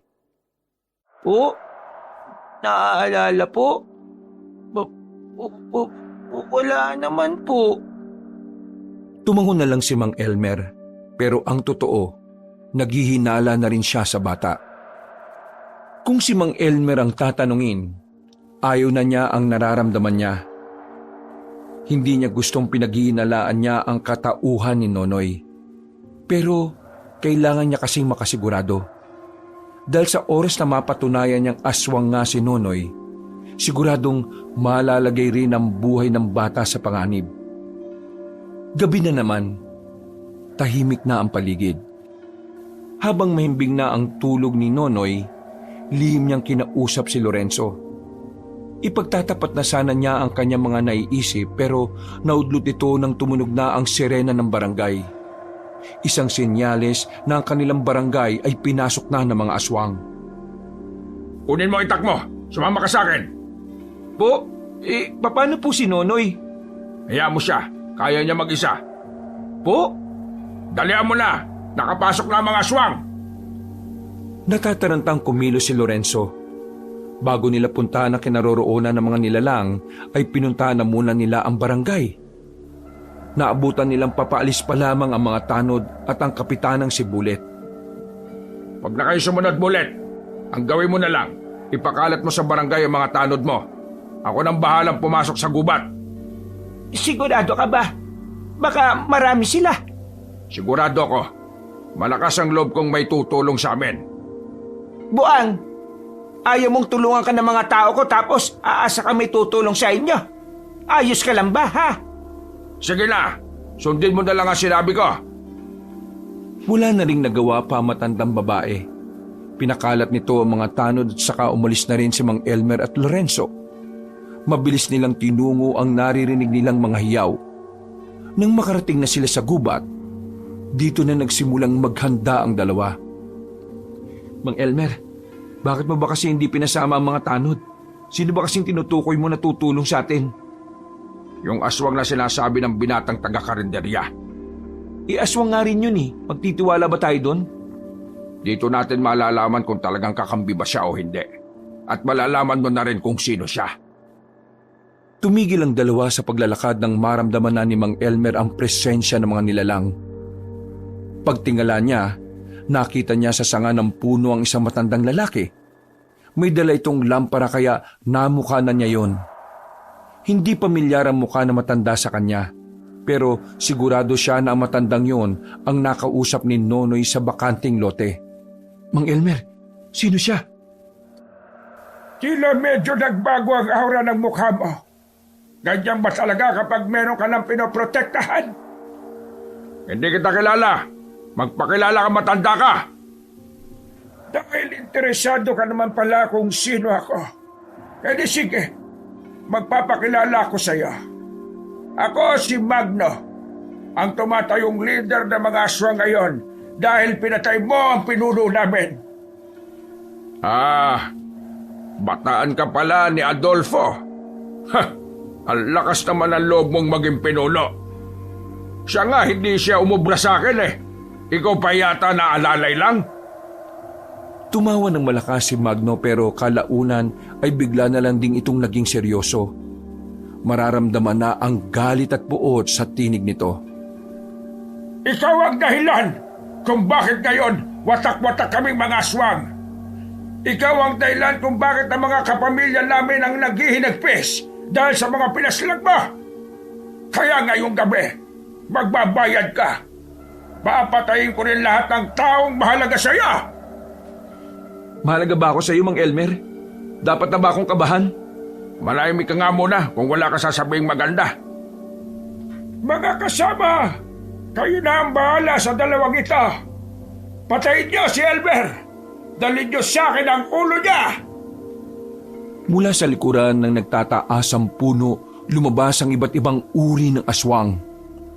Sa puntong ito, nakaramdam na ng kaba si Lorenzo. Sa sobrang takot, hindi na niya maalala ang mga itinuro sa kanya ni Mang Elmer kung papaanong makipaglaban. Ganda mo ang sarili mo. Pambira naman, mukhang ito na ang huli ah. Matagal lang hindi nakakakain ng mga bataan ko. Kaya ngayong gabi, kayo ang magbibigay sa kanila na mabuhay pa ng matagal. Gagawin nila kayong pagkain. Dali-daling gumapang ang mga aswang patungo sa kanila. Hindi naman nabahala si Mang Elmer doon. Winasiwas niya ang kanyang espada. Marami agad ang natamaan niya. Habang si Lorenzo naman, nagdadalawang isip pa rin kung tatagayin niya ng itak ang kaharap niya. Puro lamang siya amba. Ala, ganyan ka na lang. Patayin mo! Hindi ko yata kaya eh. Una pa lang sinabihan na kita. Ayaw ko ng duwag. Pumapatay ako ng taong dawag at tanga! Nang lumundag ang isang aswang palapit kay Lorenzo, agad na umilag ang binata. Sa wakas ay nagawa na rin niyang ihataw ang daladalang itak. Tinamaan ang aswang sa mukha kaya nakadistansya ng kaunti ang binata. Hanggang sa muli, mga kaibigan! Ay, saan ka pupunta? Maglalaban pa tayo, huwag kang duwag! Tinuwanan lang siya ni Magno at saka lumipad na rin palayo. Samantala, bigla namang mas dumami ang kalaban nila. Magkadikit na silang dalawa. Ang hirap talaga lumaban kapag may ibang iniintindi. Dapat talaga hindi ka nalang sumama eh. Ikaw kaya nagsabi na sumama ako. Tumayo ka lang dito. Ako nang bala sa kanila. Buong tapang na hinarap ni Mang Elmer ang mga aswang. Pero habang napapatay niya ang mga yon, meron namang mga dumarating. Kalaunan, nakakaramdam na rin ng pagod ang matandang lalaki. Bumabagal na rin ang kilos niya. Halos mag-iisang oras na kasi nilang kinakalaban ng mga aswang. Sugatan na rin silang dalawa, pero hindi nauubos ang mga kalaban. Kung wag na natin silang patayin, habang pinapatay dumadami. Ano? Nag-iisip ka ba talaga? Kapag wala tayong pinatay sa kanila, tayo mamamatay. Kaya mo pa ba? Sanay ako sa ganito kaya mas intindihin mo lang ang sarili mo. Hindi na maigalaw ni Lorenzo ang kaliwang kamay niya. Mas marami kasing sugat ang parteng yon. Habang si Mang Elmer naman, nagagawa pa rin itong tiisin ng kirot ng mga galos. Ang problema lang talaga niya ay ang pagod. Tumingin-tingin si Mang Elmer sa paligid. Hindi niya pa nakikita si Nonoy. Pakiramdam niya noon, nagkamali siya ng hinala. Ganun pa man, itinuon na lamang niya ang atensyon sa mga kalaban nila. Nag-umpisa nang pumalibot yun sa kanila. Ito na ba ang huli? Sana pa na, umamin na ako kay Lola na kumupit ako sa kanya kahapon. Biglang sumilay ang nakakalokong ngiti ni Mang Elmer. Kalaunan ay natawa na lamang ito sa nangyayari. Bagay na ipinagtaka ng mga aswang. Napatigil din ng mga nilalang na parabang nagtataka kung ano ang binabalak na matanda. Oh, bakit kayo tumatawa? Nababaliw ko na ba? Kasi mamamatay na tayo? Hindi ko maiwasang matawa eh. Dahil sa mga oras na ito, aswang din ang magliligtas sa atin. Teka, sinasabi mo bang... Hindi na naituloy ni Lorenzo ang kanyang sasabihin nang biglang may batang lumitaw galing sa itaas. Nakita ni Lorenzo na si Nonoy ang batang yon. Nanlaki ang mga mata ng binata at hindi makapaniwala. Mas lalo pa itong nawindang nang makitang mabilis na kumilos si Nonoy palapit sa mga aswang. Pinagkakakalmot ng bata ang kapwa nito aswang. Mabilis, sobrang liksi. Hindi na nila namalayan kung nasaan na ang bata. Basta nakikita na lamang nilang tumutumba na ang mga kalaban. Naririnig nilang tumutunog din ang mga lieg ng mga yon. Teka, si Nonoy ba talaga nakikita ko? Magpasalamat ka na lang. Bumalik na rin sila sa pakikipaglaban. Sinabayan nila ang batang si Nonoy sa pakikipagbakbakan. Ang kaninang mga aswang na dumadami, unti-unti na ring nababawasan ng dumating si Nonoy. Nang mapansin ng mga aswang na tila hindi sila uubra kay Nonoy, unti-unti na silang umatras. Hindi na rin hinabol pa ni Nonoy ang mga yon. Nang matigil na ang labanan, nahihiya ang batang lumapit kay Mang Elmer. Hindi ito alam kung papaano ipapaliwanag ang tungkol sa tunay niyang katauhan. Noy, aswang ka rin ba? Totoo ba? Sige, magpaliwanag ka. Saka kita hahatulan kapag katanggap-tanggap ang mga sasabihin mo. Bumalik na po ang alaala ko nung nakaraan pa. Hindi ko po sinabi sa inyo kasi natakot po ko sa inyo eh. Alam ko po kasi kung gaano kalaki ang galit nyo sa mga aswang. Kaya naman naisipan ko pong itago ang totoo. Hindi pa lahat ng alaala ko bumabalik. Basta ang una ko lang naalala ay isa akong aswang. Yung mga bangkay ng aswang sa gubat, ikaw ba may gawa nun? Opo, ako po ang pumaslang sa kanila. Nang maalala ko kasi yung pagiging aswang ko, gusto ko nang umalis at hindi na magpakita sa inyo. Pero habang naglalakad ako, nakita kong may nahabol na lalaki. Kaya tinulungan ko po siya.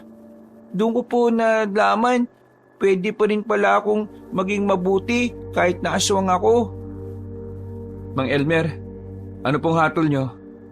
Kahit ako, nabibigla din eh. Hindi ko inakala na ganito pala si Nonoy. Kung ano man po ang gagawin niyo sa akin, maluwag ko pong tatanggapin. Alam ko pong kalaban niyo mga aswang.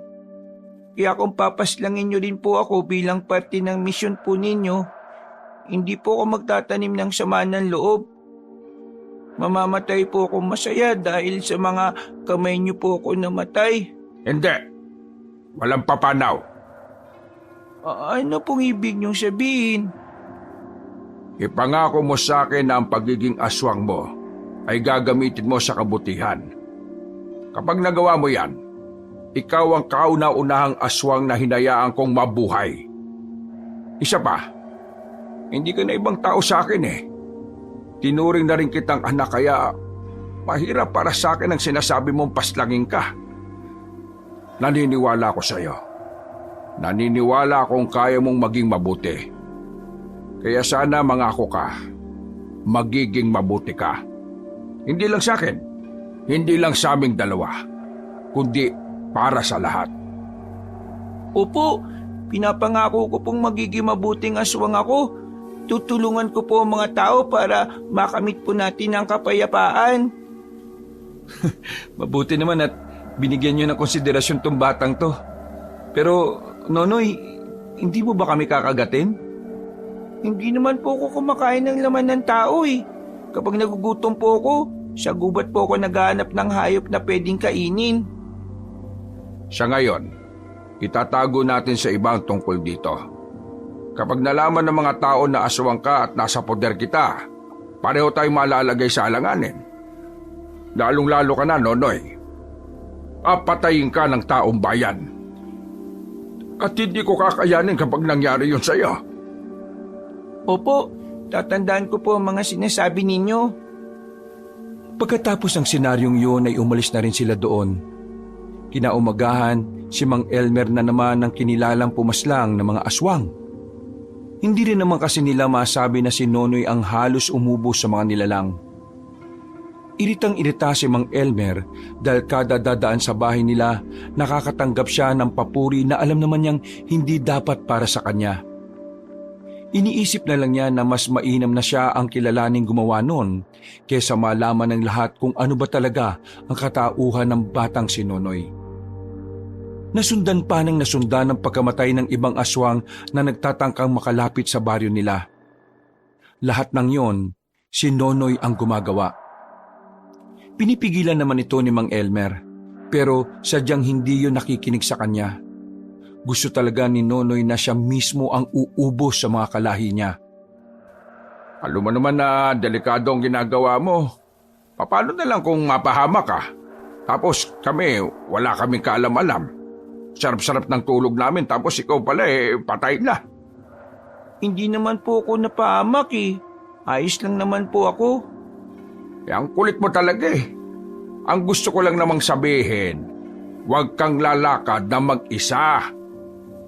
Ngayong alam nilang nakikialam ka na sa problema, siguradong isa ka na sa pinaghahandaan nila. Noy, makinig ka na lang. Para din naman sa iyo yun at sa ating lahat. Kasi kapag napahama ka, sa tingin mo ba magiging palagay ang loob namin? Maapektuhan din kami, no? At kapag naapektuhan kami, siguradong mahihirapan din kaming lumaban. Opo, sige po. Pasensya po. Gusto ko lang naman po makatulong sa inyo eh. Mas makakatulong ka kung makikinig ka sa amin. Alam mo naman na ayaw kung napapahama ka.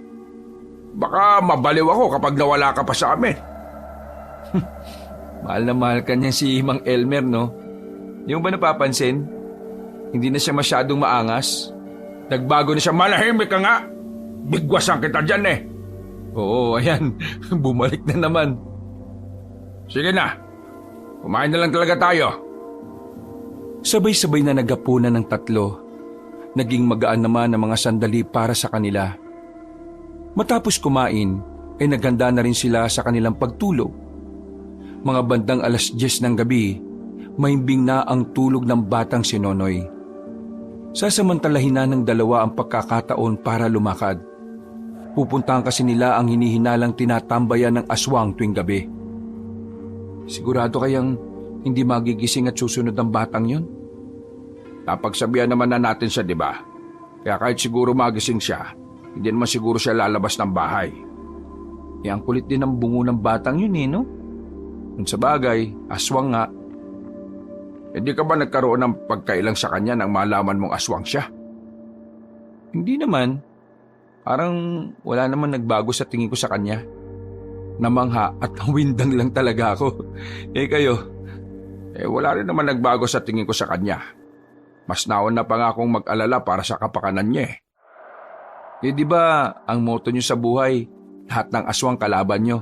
Bata man o matanda, tomboy man o bakla, may ipin man o wala.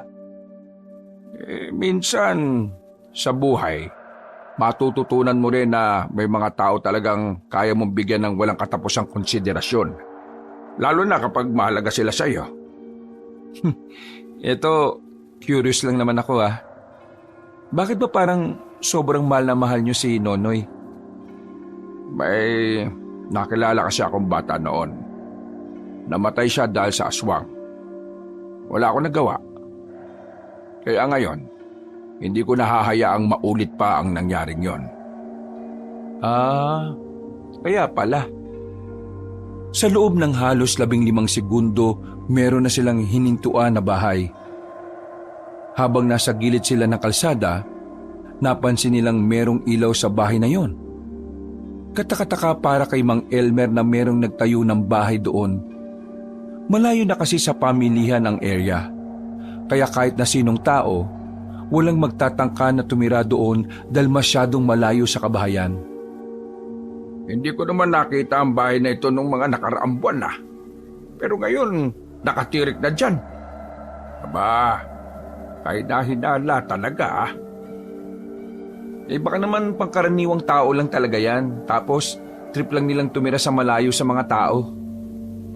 Alam mo, isa sa mga lagi mong tatandaan na ang bahay ng mga aswang ay may lusutan papuntang taas ng bubong. Tingnan mo yon. Ayun Di ba dyan lang naman lumalabas yung usok kapag nagluluto sila sa loob? Halos lahat ng kusina ng mga bahay dito sa atin nasa labas. Wala sa loob. Kaya yung lusutan na yan, dyan sila dumadaan kapag lumalabas o bumabalik sila habang nakaanyong aswang. Mas madali kasi dyan kesa sa pinto.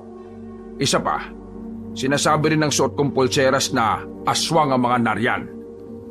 Lorenzo, bantayan mo ang paligid Lalapit tayo. Tumingin-tingin na muna sila sa paligid. Nang masiguro nilang wala namang tao, sinimulan na nilang lumapit. Hawak-hawak na ni Mang Elmer ang kanyang espada. Habang itak naman na kinakalawang ang kay Lorenzo. Nang ilang dipa na lang ang distansya nila, may kung anong bagay ang dinukot ni Lorenzo sa kanyang maliit na bag. Oh, ano yan? Nabili ko lang to sa bayan. Sisirain ko lang tong plastic tapos iahagis. Kasi magsasabog to ng mabahong amoy. Laruan lang to ng mga siraulong bata sa bayan. Iahagis ko sa kanila para maglabasan sila. Sigurado kang walang bulilyaso yan Malalaman natin. Bagya pang lumapit ang lalaking si Lorenzo. Na makabuelo, hinagis na niya sa bintana ang hawak-hawak niya. Narinig nila sa loob ang sigawan ng mga naroon. Iisa lang ang sinasabi ng mga yon. May umutot daw, di umano. Nang makita nilang naglabasan nga sa bahay ang mga yon, mabilis na lumapit ang dalawa. Habang hindi pa nakaka-recover ang mga yon, agad na tinaga ni Mang Elmer at Lorenzo ang malapit sa kanila. Pero sa hindi nila inaasahang pagkakataon, nagawa agad makailag ng mga yon. Sobrang lakas ng pakiramdam ng mga aswang. Hindi naman na nabigla si Mang Elmer dahil marami na siyang nakalaban na ganon. At hindi naman siya nahirapan noon.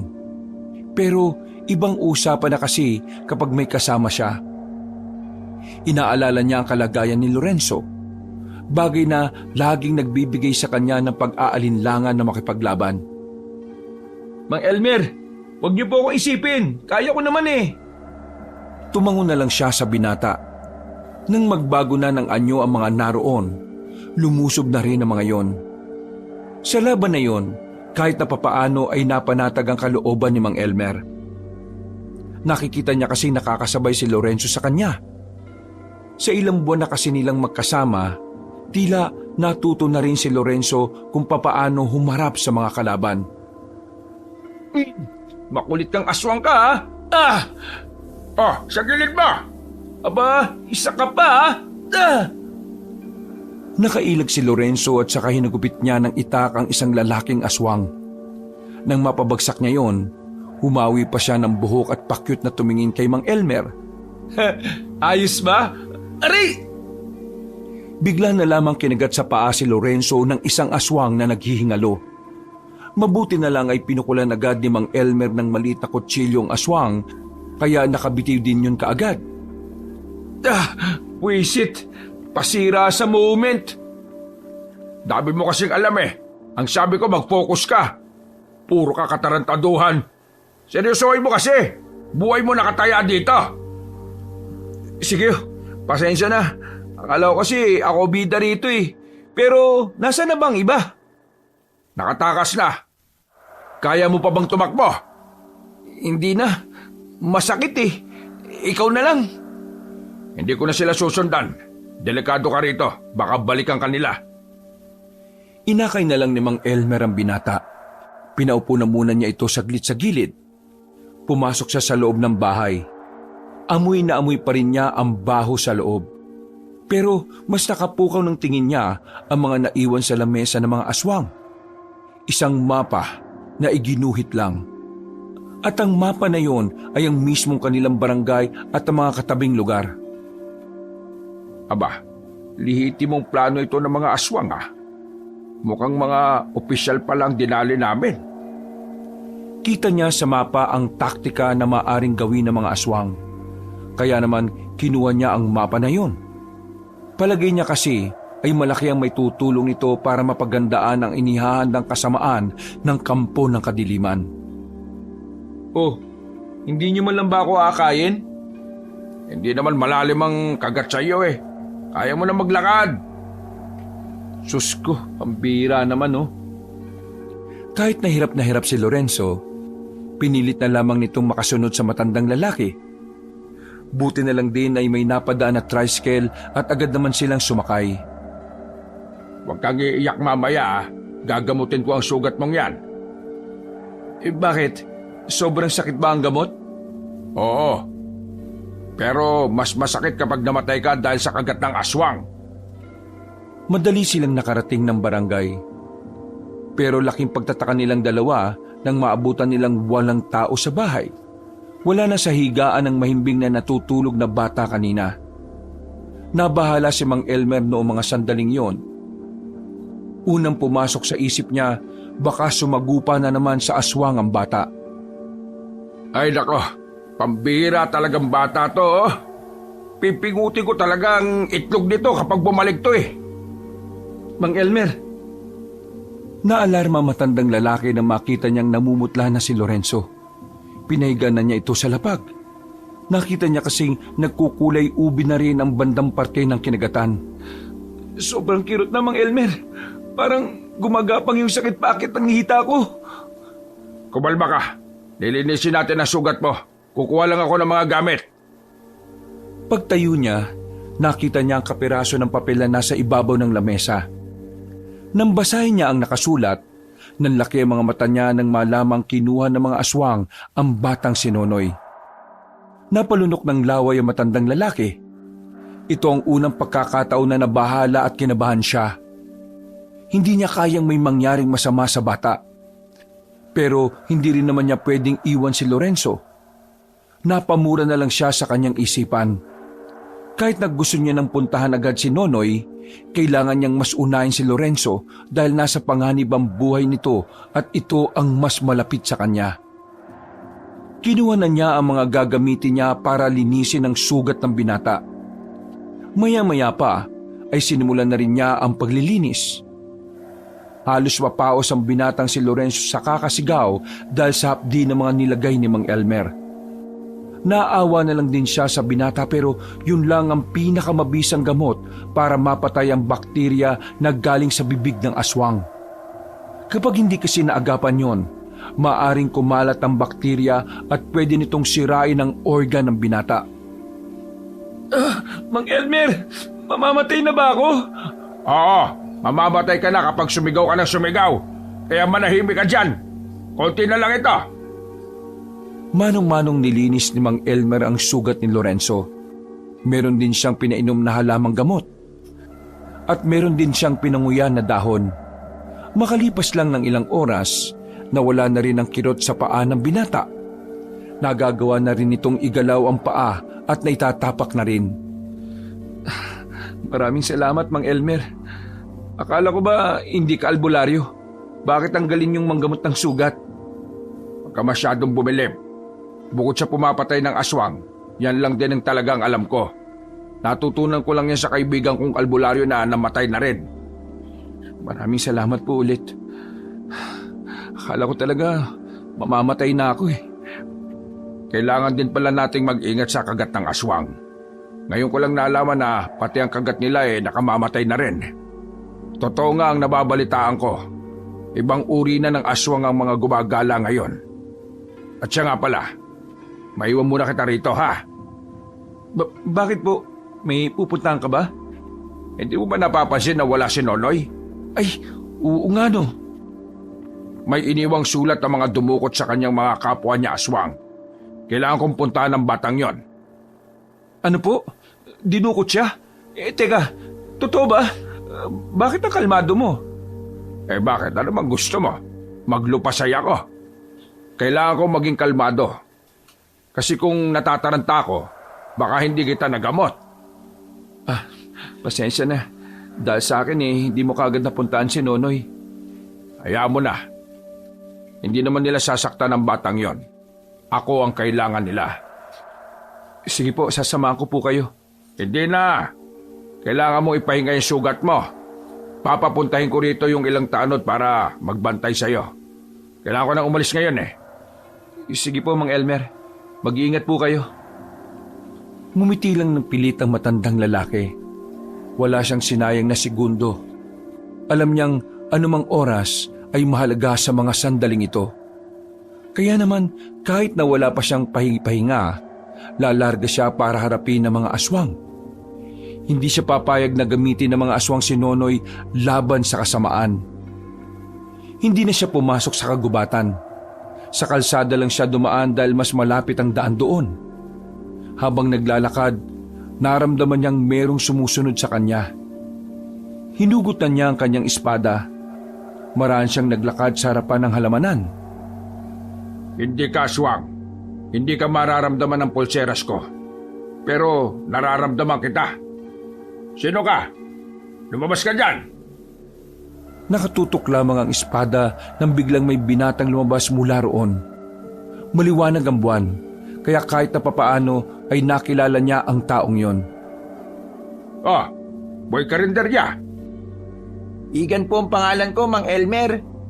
Wala akong pakialam kung anong pangalan mo. Ang gusto kong malaman, anong ginagawa mo dyan? Bakit mo ako sinusundan? Gusto ko po sana na samahan kayo eh.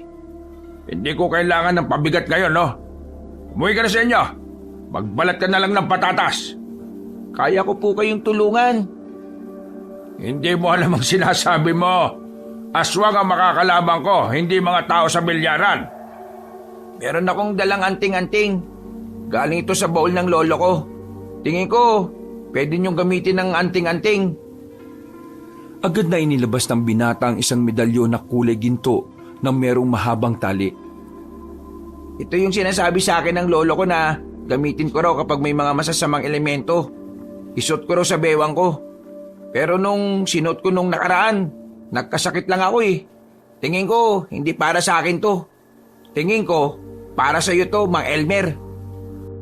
Inabot ng binatang si Iga ng anting-anting kay Mang Elmer. Tinanggap naman ito agad na matanda. Sinuri niya yung saglit at napatunayan niya ngang ang medalyon na yon ay lihitimong anting-anting. Hindi ko alam kung pwede ko itong gamitin. Alam mo, hindi ako pwedeng gumamit ng anting-anting na hindi ko kilala. Ang mga anting-anting, mutya o agimat ay may mga buhay rin. Meron silang kinikilalang mga amo. Pero mag-aanim na taon nang wala si Lolo. Kung talagang nangingilala ng among anting-anting, tingin ko matagal na rin siyang naghahanap ng bagong amo. Bakit hindi niyo subukan gamitin? Suotin niyo, Mang Elmer. Huminga ng malalim si Mang Elmer. Kinakabahan siya. Yung kasi ang unang pagkakataon na susubok siya sa isang anting-anting. Ang paniniwala niya kasi noon, hindi na niya kailangan ng mga ganoong bagay.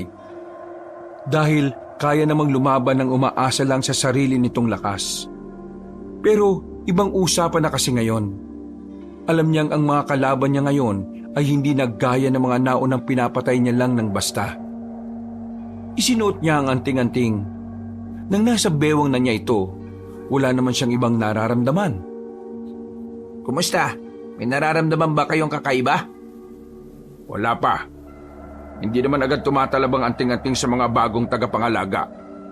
Pero, salamat sa anting-anting ah. Sige na, umuwi ka na. Pero gusto kong sumama eh. Hindi nga pwede. Bakit man tigas ng bumbunan mo? Binigyan ko kayo ng anting-anting kaya dapat isama niyo ako. Sige na, Mang Elmer. Gusto ko maging proud sa akin ng tatay ko. Ikamamatay mo lang kung sasama ka sa akin. Wala kang kaalam-alam sa pakikipaglaban. Basta, wala akong pakialam kung mamamatay ako. Kung yun lang ang tanging paraan para matuwa sa akin ng tatay ko, gagawin ko. Sige nga, ano kaya mong gawin? Inilabas ni Igan ang nakatagong punyal sa likuran nito. Punyal ito ni Lolo. Ito ang gagamitin ko laban sa mga aswang. Bahala ka kung gusto mong sumama. Wala akong kasalanan kapag namatay ka, ha? Naku, maraming salamat, Mang Elmer. Hindi na lamang nagsalita si Mang Elmer. Nauna na itong naglakad. Hinayaan na lamang niya ang binata sa gusto nito. Nagpatuloy si Mang Elmer sa paglalakad. Tahimik lang naman si Igan kaya naging swabe ang kanilang paglalakad. Hindi ito gaya ni Lorenzo na kung ano-ano ang pinagsasasabi. Isang oras ang nakalipas, natanaw na rin nila ang isang lugar na ngayon lang din nakita ni Mang Elmer. Bago pa lang ang lugar na yon, tingin ni Mang Elmer ay sinadyang mabuo ang lugar na yon para lang talaga sa mga aswang. Mang Elmer, yan na ba yung lungga ng mga aswang? Oo, pero ako lang ang papasok, ha? Kapag hindi ako nakabalik sa loob ng kalahating oras, bumalik ka na sa barangay natin. Puntahan mo si Kapitana. Sabihin mong abisuhan ng ibang manunugi sa iba't ibang barangay. Naintindihan mo ba ako? Yun lang ang gagawin ko. Oo, huwag ka na makulit. Makinig ka na lang. Sige po, masusunod po, Mang Elmer. Huminga ng malalim ang matandang si Elmer. Nang makabuelo, lumapit na rin siya sa baryo. Nakapasok siya sa baryo ng mga aswang nang walang nakakakita sa kanya. Pero ang numero unong problema niya ay kung saan niya hahanapin ang batang si Nonoy. Patay na. Napakamot na lamang ng ulo si Mang Elmer nang meron na siyang makasalubong ng mga aswang. Agad niyang kinalaban ng mga yon. Nakakapalag naman siya at nakakasabay sa mga ito. Ang kaso nga lang, nasira na ang plano niya. Kaya naman, habang nakikipaglaban siya, iniisip na niya kung ano ang susunod niyang gagawin. Marami pa kayong kakainin bigas. Pero mas maganda kung isasaing niyo muna. Pagkahataw niya ng espada niya, bigla na lang niyang naramdaman na may tumusok na kung anong bagay sa leeg niya. Paghawak niya, kasing laki lang yun ng karayom. Unti-unting nanlabo ang mga paningin niya. Maya-maya lang, nagdilim na rin ang paligid. Hindi na alam ni Mang Elmer ang sumunod na mga nangyari. Basta't nagising na lamang siya na nakagapos na siya sa upuan. Kaharap niya ang mga aswang, pati na rin ang pinuno ng mga yon. Nasa pagkakaalala niya ay Magno ang pangalan. Hindi ka ba marunong makaintindi ng sulat? Ang sabi ko sa sulat, pupunta ka lang ng mapayapa. Kasi ang dapat mo lang gawin, isuko ang sarili mo kapalit ang bata. Pero anong ginawa mo? Pinaslang mo pa ang mga tauhan ka. Isang malakas na sampal ang natanggap ni Mang Elmer. Dumugo agad ang labi niya sa lakas ng impact. Pero hindi siya nagpakita ng kahit na anong pagkasindak. Sa halip, inangasan niya si Magno. Hindi ko kasalanan na mahihina ang mga tao mo. Baka nakakalimutan mong hawak ko ang batang pinakamamahal mo. Tingin mo pupunta ako rito kung nakalimutan ka? Pwede bang gumamit ka naman kahit kaunting utak? Nakakatuwa ka naman pala, no? Kahit na alam mong mamamatay ka na ngayon, nag-aangas ka pa rin. Ngayon na matatapos ang pagiging siga mo sa angkan ng mga aswang, Elmer. Napalingon si Mang Elmer sa pintuan nang may ipinasok na lalaki ang mga aswang. Nadismaya ang matandang birador. Ang pag-asang may darating pa sa kanila ay nalusaw dahil sa pagkahuli kay Igan. Pasensya na, Mang Elmer. Patakas na ako. Nahuli nila ako eh. Pambihira ka. Wala na. Tanggapin na lang natin ito na ang huli nating buhay. Tumawa ng malakas sa matandang si Magno. Tuwang-tuwa itong makita na nawawala na ng angas si Mang Elmer. Tingnan mo ang mukha mo. Para kang kawawang tuta. Sige na mga bata. Dalhin nyo na ang dalawang yan sa bakuran ng headquarters natin. Maranay nila ng mga aswang ang dalawa. Halos makaladkad si Mang Elmer at Igan. Pagdating nila sa malawak na bakuran, ay itinali ang kamay nila sa magkabilang kawayan. Naririnig na nila ang mga hiyawan ng mga aswang. Mga hiyawan ng pagdiriwang at pagkagigil. Maya-maya lang, dinala na rin ng mga aswang ang batang si Nonoy. Tinanggal mismo ni Magno ang pagkakabusal sa bibig ng bata. Nonoy, sinaktan ka ba nila? Ayos ka lang ba? Hindi po ako sinaktan. Huwag niyo na po akong intindihin. Pero bakit pa po kayo nagpunta rito? Mapapahamak pa po kayo rito eh. Nagpunta ako rito para sa'yo. Hindi ko hahayaang may gawin silang masama sa'yo. Tama na ang dramahan. Pero nakakatuwa ang inyong samahan. Mukhang mahal na mahal mo ang batang ito, Elmer. Kaya ngayong gabi, papipiliin kita. Ang batang ito, ang binatang katabi mo. Mang Elmer, ang batang yan na lang ang piliin mo. Okay lang sa akin mawala ako. Nagbago na ang isip ko. Mukhang wala naman palang halaga ang buhay ng binatang yan. Kaya ganito na lang ang gagawin natin. Ikaw binata ka.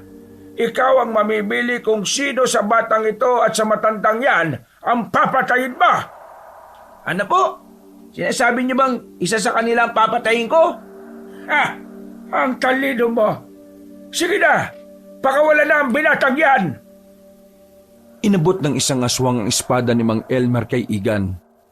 Nanginginig pa ang kamay ni Igan nang hawakan niya ang espadang yon. Hindi dahil sa mabigat, kundi dahil sa kaba na nararamdaman. Igan, ako ang paslangin mo. Matanda na ako. Marami na akong nagawa. Huwag po. Ako na lang kasi aswang po ako. Ano? Aswang ka? Bilisan mo. Pumili ka na kung ayaw mong silang dalawang mamatay. Kasama ka. Namumutla na sa kaba ang binatang si Igan. Hindi nito alam kung sino ang pipiliin niya. Pero kailangan na niyang gumawa ng desisyon. Dahil sa oras na mapuno ang pasensya ng pinuno ng mga aswang, siguradong mamamatay ang dalawang yon kasama siya. Mang Elmer, pasensya na pero ikaw ang pipiliin ko. Wala akong magawa. Huwag ka gumigay ng pasensya. Masaya ako mamamatay dahil espada ko ang gamit mo. Lumapit na si Igan kay Mang Elmer.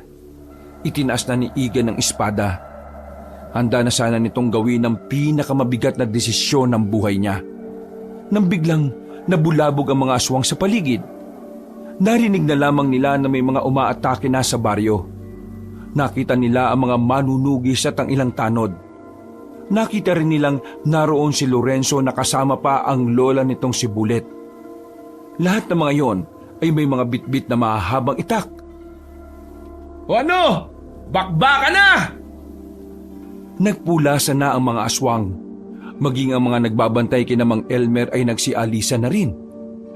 Inuna ng mga aswang ang pakikipaglaban kaysa intindihin ng mga bihag.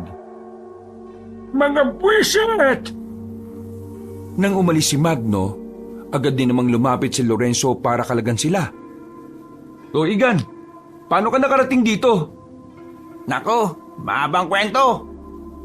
Kayo na mo ng bala sa mga iba. Ako nang bala kay Magno. Nanoy, protektahan mo si Bulet. Huwag niyo akong intindihin, ha? Kaya kong sinaulong yon. Agad na umalis si Mang Elmer para sundan ang pinuno ng mga aswang.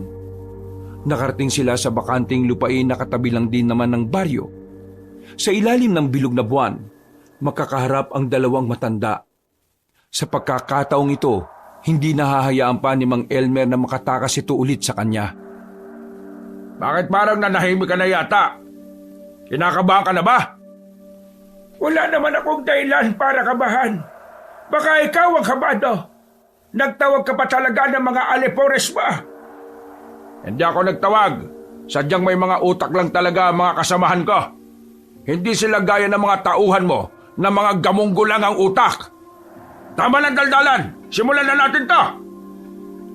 Nagbago na ng anyo ang aswang na si Magno. Nang magkulay itim at pumuti ang buhok nito, napagtanto na ni Mang Elmer na isa pala itong gabunan. Walang pag-aalinlangang lumusob si Magno. Kahit na pinaghandaan niyo ni Mang Elmer, tumalsik pa rin siya nang suntukin siya ng pinunong aswang. Buti na lang ay nasalag niya yun ng espada kaya wala siyang galos. Kinabigla ni Mang Elmer ang kakaibang lakas ng kanyang kalaban.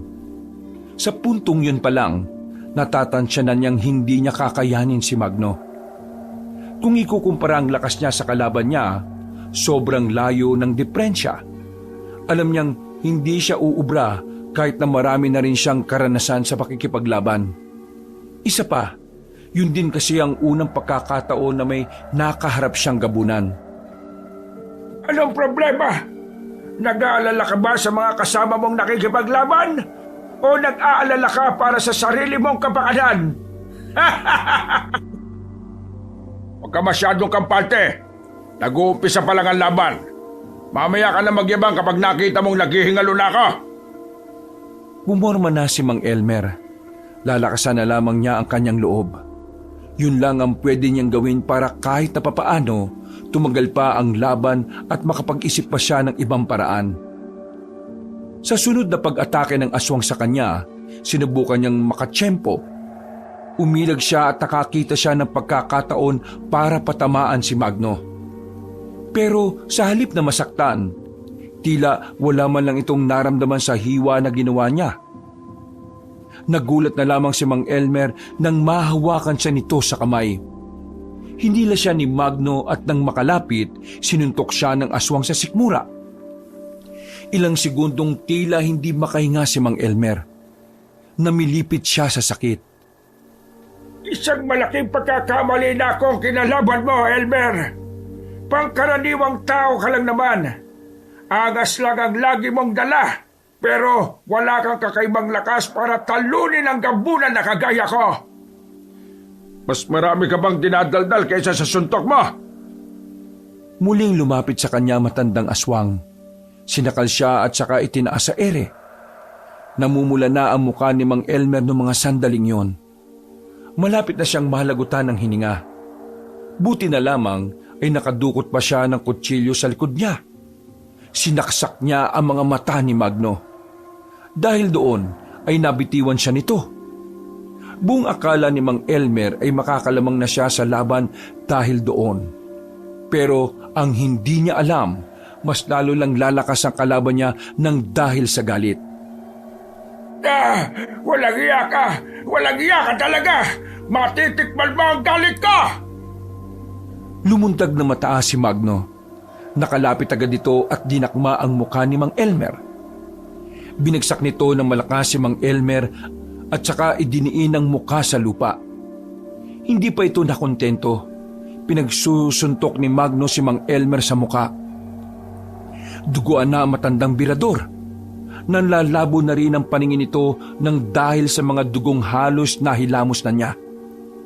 Sa mga pagkakataong ito, sa kanya lang napagtanto na hindi pala talaga siya malakas. Sadyang matapang lang siya at matalino. Pero ang tapang at talino niyang yon ay hindi niya magamit sa sitwasyon niya. Dahil ang tapang at talino na meron siya, mukhang hindi na uubra sa bangis at lakas ng kalaban. Pwe! Napakahina! Akala ko pa naman ay pagpapawisan ako sa iyo. Mahina! Mahinang mahina! Hindi ako natutuwa sa iyo, ha? Kaya ngayon, papatay na kita para maisunod ko na ang batang pinakamamahal mo! Wag mong sasaktan si Nonoy! Manahimik ka! Gagawin ko ang gusto ko! Gustong gumalaw ni Mang Elmer pero wala na siyang lakas.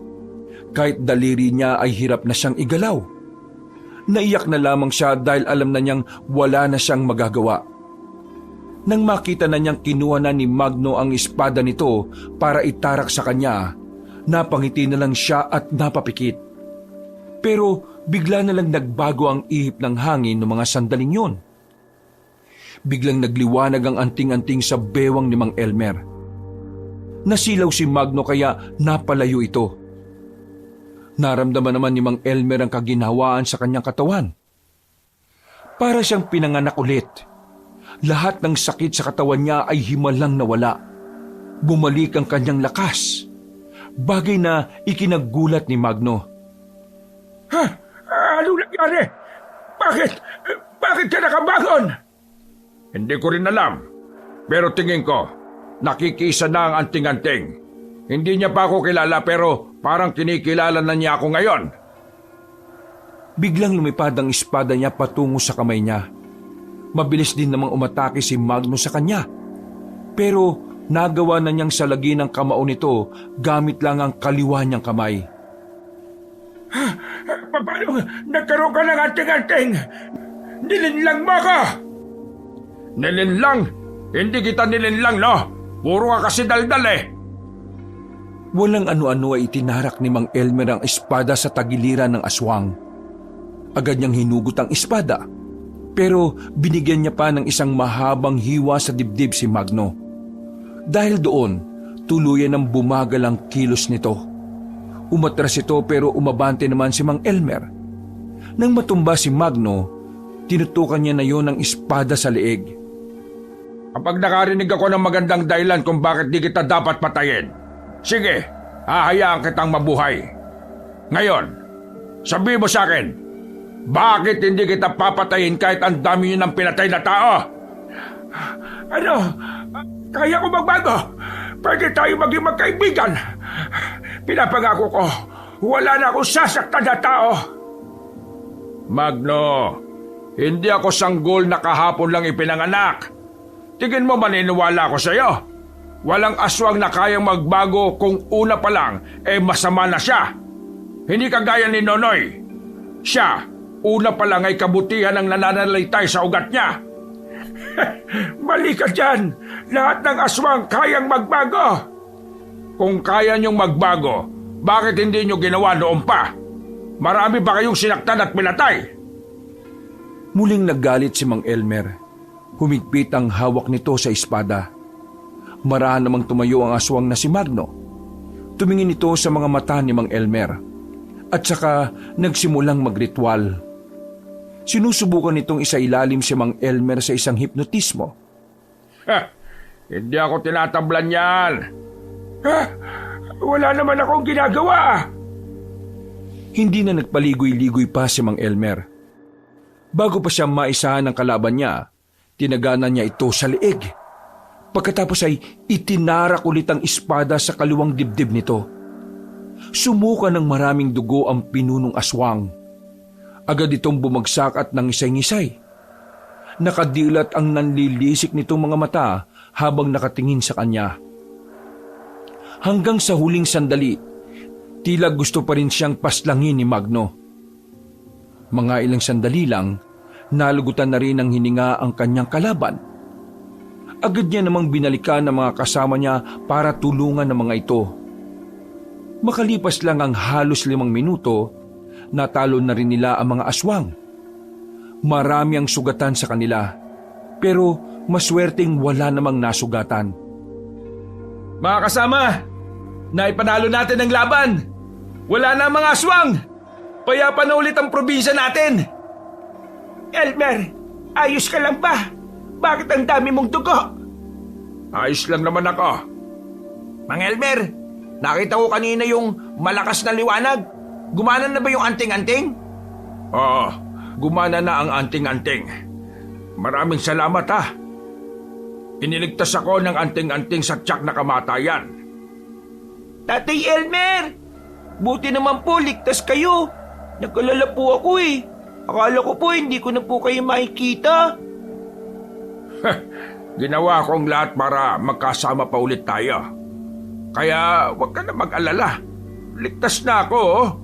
Ligtas na tayong lahat. Nilisan na rin nila ang lugar na yon matapos nilang abuhin ang mga bangkay ng mga aswang. Kinaumagahan, binalita ni Kapitana ang kanilang pagkapanalo kontra sa mga aswang. Nagdiwang ang kanilang barangay dahil sa wakas wala na rin ang panganib sa lansangan. Makakalabas na rin ang lahat ng bahay nang hindi nag-aalala para sa kanilang kaligtasan. Higit sa lahat, si Mang Elmer ang pinakamasaya. Bukod kasi sa nabigyan na niya ng kapayapaan ng kanilang probinsya, makakasama na rin niya ng mas matagal ang batang si Nonoy. At sa paglipas nga ng mga buwan, mas lalo pang lumalim ang samahan ng bata at ng matanda. Itinuring na talaga ni Mang Elmer na tunay na anak si Nonoy. Ang pagiging aswang naman ng bata ay patuloy lang nilang itinatago sa mga tao. Pero kasabay nito, naghahanap na sila ng pinakamagaling na albularyo. Susubukan nilang maging normal na tao si Nonoy. Alam ni Mang Elmer na mahirap yun mangyari. Pero hindi siya nawawalan ng pag-asa na mabigyan ng normal na buhay ang batang si Nonoy. Dahil para sa isang dating birador at maangas na matanda, wala nang mas sasaya pa ang kalooban niya kapag nakita niyang maligaya si Nonoy.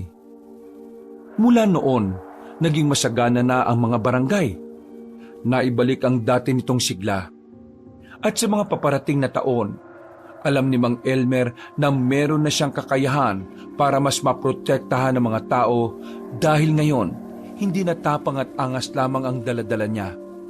Dahil kasama na rin niyang lalaban ang anting-anting na bago niyang sandata. Wakas,